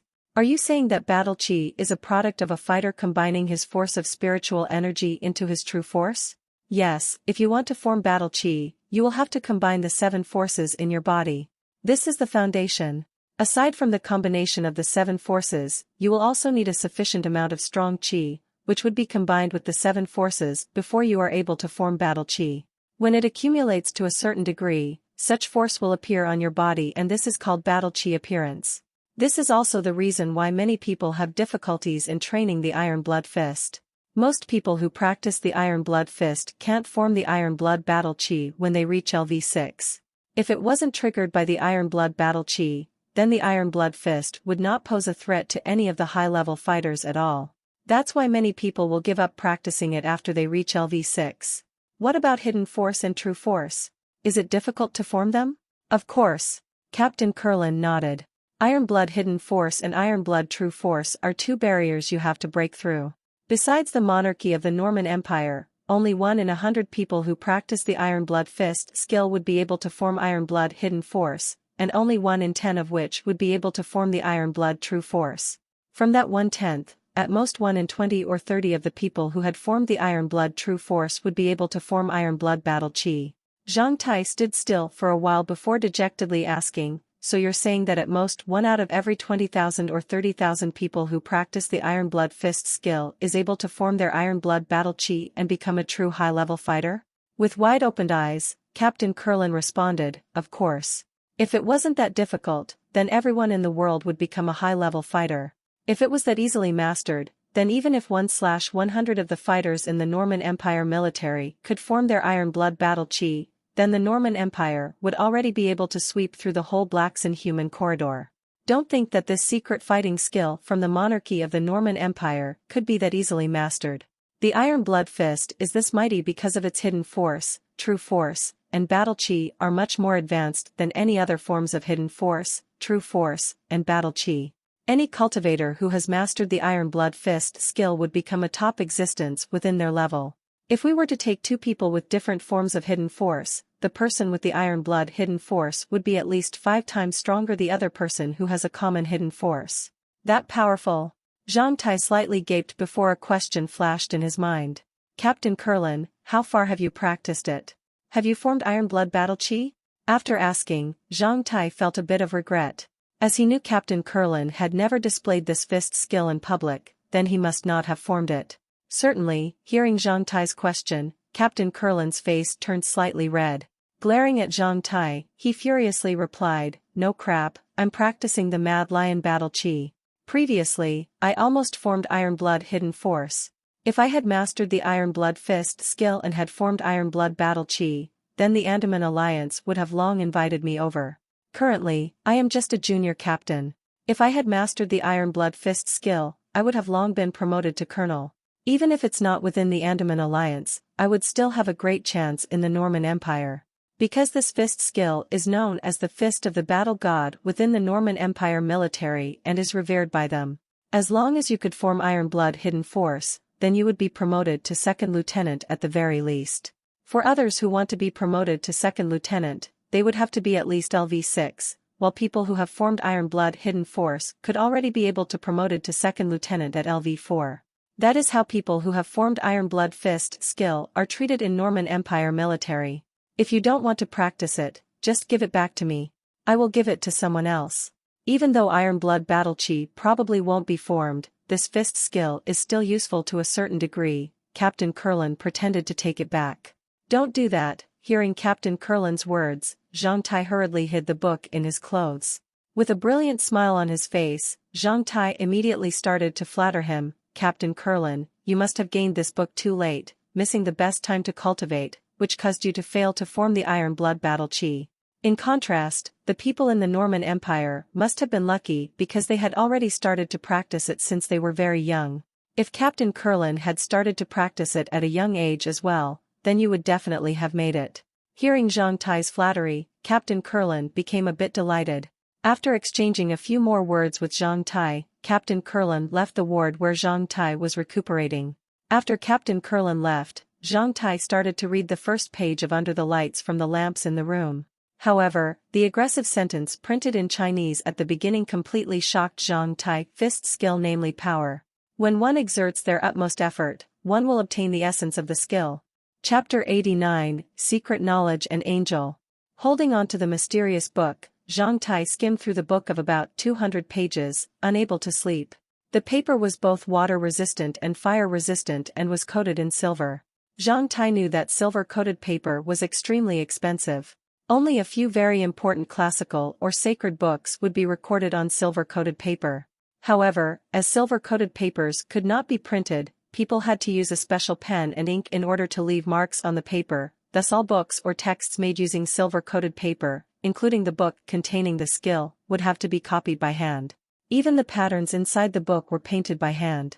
Obviously, the book was copied and written by the hand of a highly skilled man, as the words and pattern inside the book would make people feel happy and looked more appealing than even printed books. Originating from an imperial sacred book from the Norman Empire, although its contents had been spread for a long time, the Oriental fist skill contained within has contents which were incomparable to other ordinary sacred books.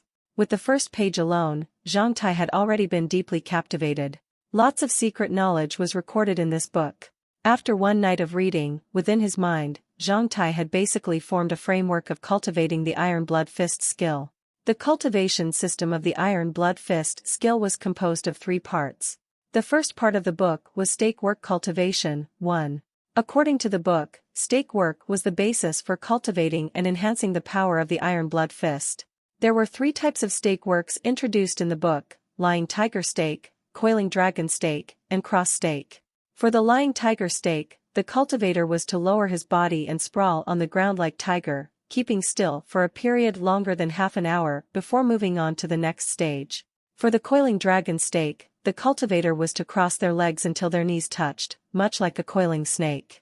They were to keep their spine perfectly straight and raise their head as they squared their shoulders. 2. The cultivator was to also constantly shake themselves by repeating movements like keeping their back straight while squatting up and down, much like a coiled-up snake that was about to bite. For the cross stake, it was a mixture and a variant of the lying tiger stake and the coiling dragon stake and could only be cultivated after the other 2 stakes were well practiced. The cross stake required the cultivator's lower body to act like a coiling snake, while the cultivator's upper body should act like a tiger who was holding a spear in each hand, using the spears to form a cross. The second part of the book was about the combination and derivation of the 36 free hand movements and the 5 basic walking forms of the Iron Blood Fist skill. The third part of the book detailed an oral formula for the Iron Blood Chi combination skill, which could not be cultivated until one has become proficient at the lying tiger stake. Using breathing skills to ignite their burning points along with the help of the stakes and the fist skills, a cultivator would be able to combine the 6 forces within the human body and form the hidden force and the true force. Compared to the previous 2 parts, this part was a bit hard for Zhang Tai to master, as the most crucial part of the book that made Zhang Tai muddle-headed pertained to the cultivation of Iron Blood Battle Chi. This section contained the least amount of words and was only a single line of Chinese characters. After one's true force forms and the 6 forces have been integrated, use the fire of God to purify the intention of your fist. Iron Blood Battle Chi will sprout after 9 deaths and will come into being after 100 deaths. What was the intention of fist? What did using the fire of God to purify the intention of your fist mean? What did it mean by 9 deaths? 100 deaths? Reading through the characters, Zhang Tai was truly puzzled for quite a while. Thankfully, he was forced by his parent to recite a big Chinese dictionary when he was young, thus learning many characters in the process. Due to this, he was able to figure out the original meaning of the final line of guidance written in Chinese. After translating it into English, Zhang Tai realized why 99 out of 100 people who had formed Iron Blood True Force could not pass the final hurdle. Mother *** curs. Foreign people wouldn't be able to understand its original meaning at all. In the entire Blackson human clan corridor, presumably only the monarchs of the Norman Empire would know the meaning of this line of guidance. After spending almost the entire night reading over the skill, Zhang Tai's eyes turned red. At 3 a.m. or 4 a.m. when he had almost skimmed over the entire book, Zhang Tai, in his heart, saluted all the female monarchs of the Norman Empire and closed the book. Afterwards, he fell asleep. As the current period of time was meant for him to recuperate, there was nothing important to do the next day, thus Zhang Tai didn't care about when he went to bed. On the second day, as expected, Zhang Tai woke up at noon. After getting up, he washed his face and rinsed his mouth before preparing his belongings and leaving. In reality, Zhang Tai didn't have many belongings here. Using the pioneer bag made from calfskin, 3, which Barley had used to bring him food, Zhang Tai placed some food, seeds, and the book containing the into the bag before leaving the ward he had been living for the past week. Before leaving the ward, Zhang Tai went to the office of the Temporary Supervision Committee to deal with the relevant departure procedures. He then went to bid farewell to Captain Kurlin and Zaram. Unfortunately, the two had already gone out for a routine inspection early in the morning, thus he had no choice but to leave. During the survival training, teachers and coaches both had their own responsibilities. For teachers of the Temporary Supervision Committee, they were responsible for sweeping magical beasts and mutated living beings that could endanger the lives of the students in Wild Wolf Valley. Therefore, it became their daily job to make routine inspections over Wild Wolf Valley. For many of the teachers, with such an easy job, it was as if they were out for vacation. After being told that Captain Kurlin and Mr. Zaram had left, Zhang Tai bid farewell to the guys in the iron smelting workshop whom he had gotten familiar with in the past few days. Afterwards, Zhang Tai walked out of Wild Wolf Castle. The square of Wild Wolf Castle was already teeming with people at noon. Coincidentally, Zhang Tai saw Pandora once again among the crowd. Pandora had always set her booth in a corner that was not particularly eye-catching. Sitting in a corner, that thin and small girl would hide in the corner as she hugged her knees. It was only when Zhang Tai had arrived before Pandora's booth did the girl with a thin and small frame raise her head and look at Zhang Tai. "I'm really sorry. I wasn't able to pick any fruits today." In front of Pandora was a small pile of ordinary, wild vegetables. Looking at Pandora, Zhang Tai realized that her clothes were soaked from the morning dew and realized that she must have gone foraging for wild vegetables and fruits early in the morning. However, during the survival training, many people would choose to forage for wild vegetables and fruits, thus making them harder to find due to lower quantity. Since this was the case, objectively speaking, the girls were forced to team up with boys to finish the survival training. After all, humans lived in groups. As an individual, unless they were exceptionally powerful, it would be difficult to survive in the wild. The pitiful look of that petite girl slightly shocked Zhang Tai. "Ah, my wounds are not that serious anymore and I can now freely move." I will be leaving today, so before leaving, I came to say goodbye. Zhang Tai felt bashful as he scratched his head. Oh, I hope you recover soon. Pandora smiled. This was the first time Zhang Tai had seen her smile. With her pair of beautiful blue eyes, she looked pretty nice when she smiled. As he gave Pandora a second look, Zhang Tai mumbled inside, with the exception of her thin and petite figure and the freckles on her face, Pandora is still very beautiful. Are you free tonight? Zhang Tai suddenly asked. What for? Hearing his words, Pandora suddenly became alert as she hid her chest behind her knees. I wanted to invite you to dinner at our tree base.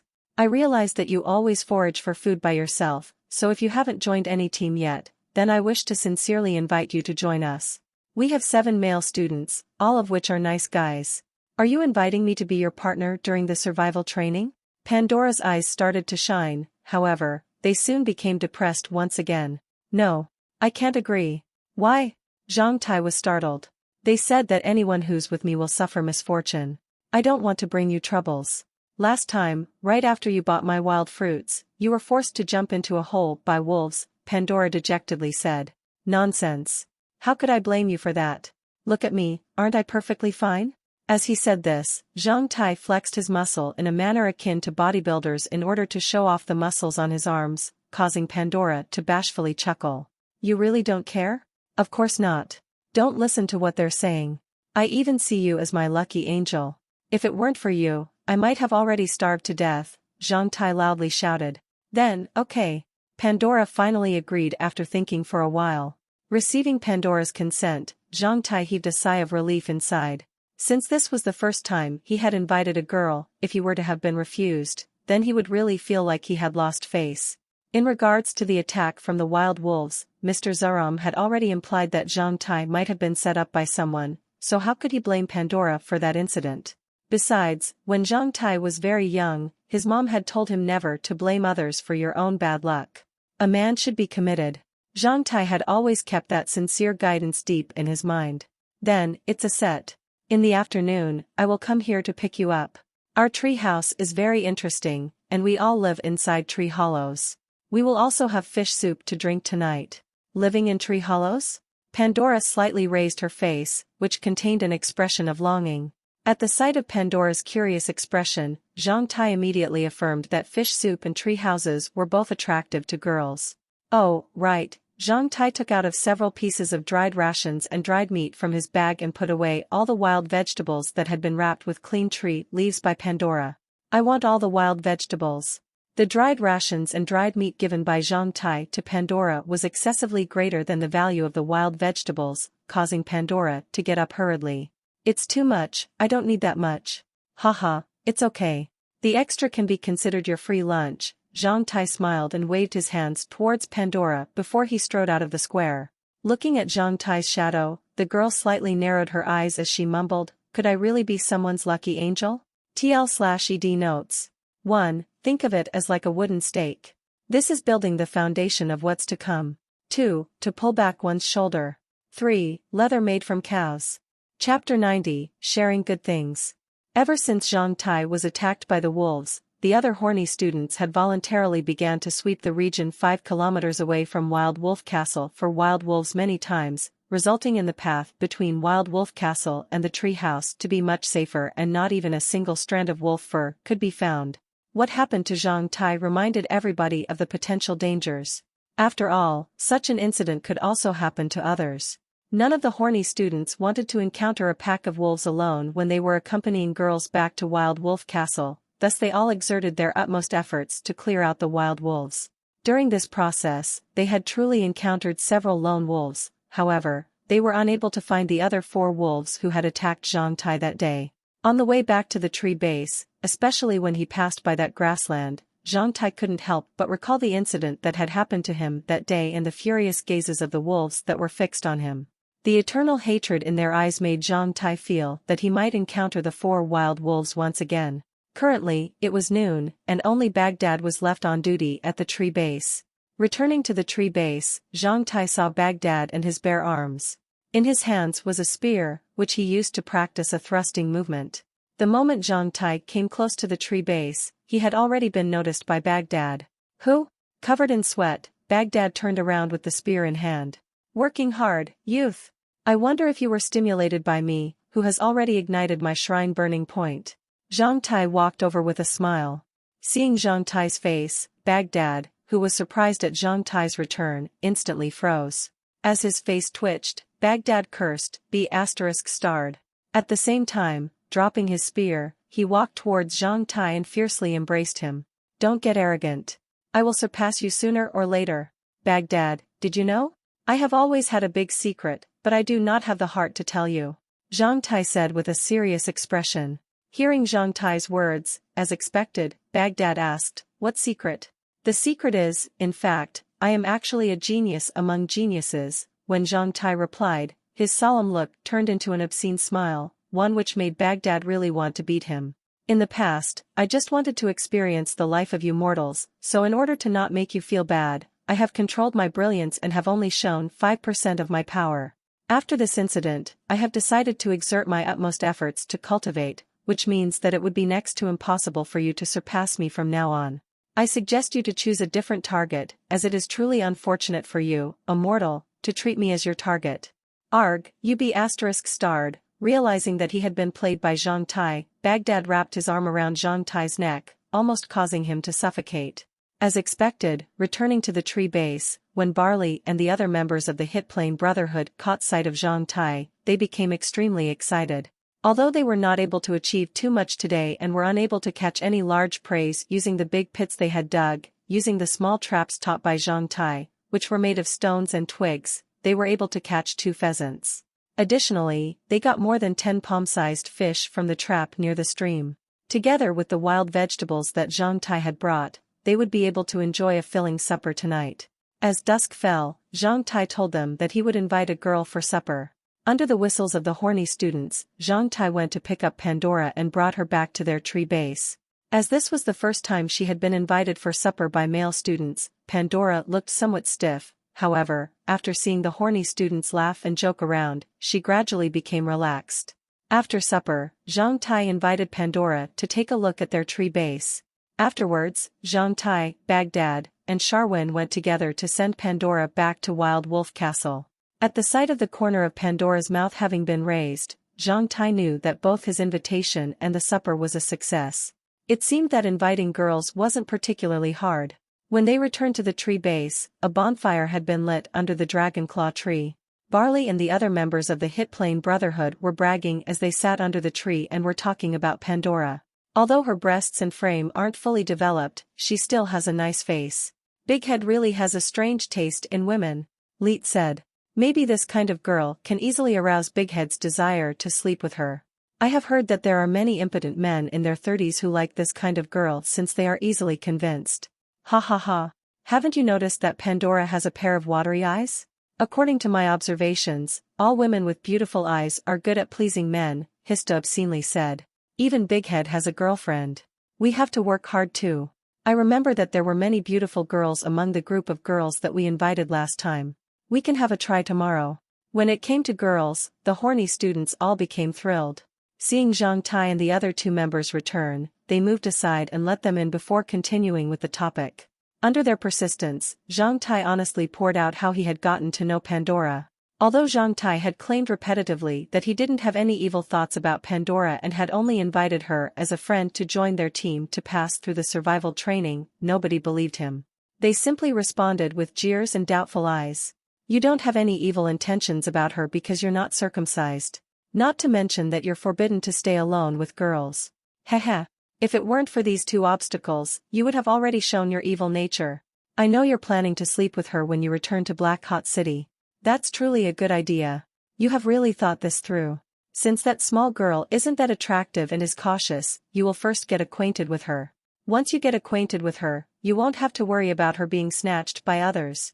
2 months later, Pandora will develop a bit more, right? She should be sexier by then. Girls nowadays develop faster and mature earlier than before. Right now, her breasts are truly on the smaller side, so you plan to get acquainted with her first. Later, you won't have to worry about not having a chance to sleep with her. Ha. These animals. Zhang Tai cursed inside. In order to protect his ears and his innocent soul from being polluted by those dirty words, Zhang Tai decided to change the topic. At this time, he pulled out his ultimate weapon. Remaining silent, Zhang Tai took out of the book from his clothes and started to read it beside the bonfire while the other members were obscenely laughing out loud. "Bighead, what are you reading?" Charwin, who liked reading, was the first to ask. "Nothing special. It's just a mysterious book about the monarchs of the Norman Empire," Zhang Tai nonchalantly explained, describing it as if it was an old night novel that was purchased at a low price from the waste paper collection station. "Oh. Like normal," Charwin responded normally. However, a second later, his eyes widened and his mouth gaped as his gaze was fixed on the book in Zhang Tai's hand. Zhang Tai continued to nonchalantly read it. Gradually, with the exception of the gulugula sounds made when the other members swallowed their saliva, all the noise disappeared. All of them looked at the book in Zhang Tai's hand with widely opened eyes as they sat beside the bonfire. After a long while, only an occasional sha-sha sound could be heard when Zhang Tai turned the page. Nobody was talking anymore. At this moment, Zhang Tai surprisingly raised his head and glanced at the other guys with a strange look. "Hey, how come you guys aren't talking? Feel free to continue." Ho ho ho, with a forced smile, Baghdad's gaze remained fixed on the book in Zhang Tai's hands. What kind of mysterious martial arts are you reading?" "Oh, you want to know about this?" Zhang Tai turned the book and showed them the cover, revealing the 4 words Iron Blood Fist Skill. Suddenly, all their eyes turned red. "It's nothing special. It's just Although it was secret knowledge among the monarchs of the Norman Empire before, it has long been spread to the military of the Norman Empire since before the Second Holy War between humans and magical clan. It's not that great since many people have been able to use it. It's simply a common book, with the exception that its pages are coated in silver and the words within were handwritten." Zhang Tai continued to feign innocence, however, with the in his hand, his words were reliable. "Where did you get this secret knowledge?" Even Leet had wide-opened eyes as he continued to look at Zhang Tai with a look of amazement. No matter how common it was still secret knowledge. Anything related to secrets could be considered luxurious for commoners. Among the undergraduates from 7th National Male Middle School in Black Hot City of the Andaman Alliance, it would be really difficult to find anyone else more common in the Blackson human clan corridor than the members of the Hitplane Brotherhood. "I have a good character. I just can't help it." Zhang Tai spread his palms. "Captain Kurlin had forced me to accept it. He said that he had obtained this in a battlefield and had even said that I had a brave character. He considered me to be pretty resilient and as someone who would probably be able to popularize this fist skill, so he simply forced me to accept it." To tell the truth, Zhang Tai really hit the mark on Captain Kurlin's intentions. Zhang Tai was then surrounded by the envious eyes and the sound of swallowing saliva. "Has Captain Kurlin said," hesitantly, Fatty Barley began to ask, causing the heart of everyone else to pound. "He said I'm entitled to own this book. As long as I like, I can lend it to anyone else on the premise that it was not spread everywhere. No matter what, is a secret knowledge among the monarchs of Norman Empire. Owners of it had to remain low-key. Look at me, aren't I remaining low-key? I haven't casually shown it in front of others at all." "That was low-key? That was haven't casually shown it in front of others?" Although they found ridicule in his words, they all hurriedly nodded. That's right. That's right." Doug, who was sitting beside Zhang Tai, suddenly rolled his eyes and immediately shoved Hista away using his butt. Wrapping his arm around Zhang Tai's neck, Doug moved his face closer to Zhang Tai's with a fawning smile. "Bighead, when you were recuperating a few days ago, I had always stayed beside your bed. I did that because I was worried about you. During that time, I have kept my eyes open and had killed hundreds of mosquitoes every night, all for you. Look. You can still see all the mosquito bites on my arm." As he said this, Doug rolled up his sleeve and showed the red spots on his arm to Zhang Tai. However, who really know whether or not he had truly been bitten by mosquitoes? After glancing at Doug, Zhang Tai smiled. Under Doug's incredulous eyes, he dropped the into Doug's hands. "Well, thank you for accompanying me. You have 1 hour to read this secret knowledge." "Really?" Doug was so surprised that he even shouted out loudly. "It starts from now on," Zhang Tai warned him. Hearing Zhang Tai's words, Doug hurriedly skimmed it. Beside him were Hista and Baghdad, whose necks were stretched so far out that they looked like giraffes. However, they felt as if they were losing face when they were indiscreetly drawing near Doug. As it was a big taboo to peer at others' secret knowledge without permission, they could only admire Doug from afar. "Ah, what does the line of words on the first page mean?" Doug scratched his head. It's written in Chinese and is the outline of the Iron Blood Fist skill. It reads fighting force is power. When the power reaches its maximum, it'll touch the supreme universal laws. Zhang Tai translated the general meaning of that line. Hearing his interpretation, Barley and the other members were shocked by this book's high level and began to long for reading it. Soon after Doug, the second person to respond was Leet. Big Head, the fish you ate while you were recuperating were caught by me, do you remember? I have even sent you fish soup twice. Well, you can read it for 1 hour right after Doug. Hearing Zhang Tai's reply, Leet burst out into laughter. Barley instantly jumped up from the ground and looked at Zhang Tai with watery eyes. Do you still remember? Miss Anna. Well, Barley will read for 1 hour after Leet. Hearing Zhang Tai's consent, Barley also burst out into laughter. Baghdad, Sharwin, and Hista were hurriedly scratching their heads as they tried to come up with a reason to win an hour of reading. I lent you my notebook on what Miss Dana had taught us in class. Sharwin came up with a reason. Well, Sharwin can also read it for 1 hour after Barley. Bro, you can just come here to ask me if you have any questions about women. No matter who you like, I will help you get her. Hista showed his nature as a lecher as he patted Zhang Tai's shoulder and spoke. Well, you can read 1 hour after Sharwin. Realizing that all the other members had found their reasons, Baghdad thought for quite a while and abandoned the thought of pretending to be a kung fu master. Forcing a smile, he drew closer and flattered, This. Big Head, as you've not been fully recovered these days, it will be my great honor to serve in your place when you have night duty. That is not good. If someone else knew that, they will gossip. As we are brothers, if others mistook me as bullying you, then that would not be good. Zhang Tai pretended to dejectedly think about it. Anyone who dares to be gossipy is destroying the bond between us brothers, and I will definitely not let him live well. Baghdad became tense as he waved his fist. As long as I hear anyone say that, I swear to beat the sh*t out of him. After saying this, he viciously swept his gaze at the other fellows and asked in a threatening tone, Since Big Head hasn't fully recovered yet, will you guys gossip if I help him keep watch at night? The other people hurriedly shook their heads. Well, Baghdad will have the book for 1 hour after Leet. After heaving a long sigh, Baghdad grinned. Everybody then gazed at Doug. Under the jumping flames, Doug seemed to be obsessed with the Iron Blood Fist skill. His face was truly rich with expression, his facial expressions constantly changed from a relaxed look to forming a frown. Over time, he would occasionally raise one hand into the air, causing the others to be more curious about the contents of the book. At this moment, Zhang Tai burst out into laughter inside. He had long prepared to share the book with the other brothers of Hit Plane Brotherhood. However, he knew that these people would never treasure what they could obtain easily and would instead always treasure what they had worked hard for.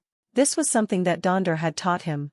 From now on, Zhang Tai planned to motivate these guys and let them spend great efforts to be able to read for 1 hour. He realized that if did it this way, it would definitely be much more effective than just throwing them the book. Thinking that he could order them in the future, Zhang Tai became pleased. From now on, he would finally have a great amount of time to consider how to improve his fighting force. As Zhang Tai had not entered Castle of Black Iron for 1 week, the second leakless fruit must have become completely ripe. It was the right time to enter Castle of Black Iron once again. He was curious about what else surprise the small tree could bring him.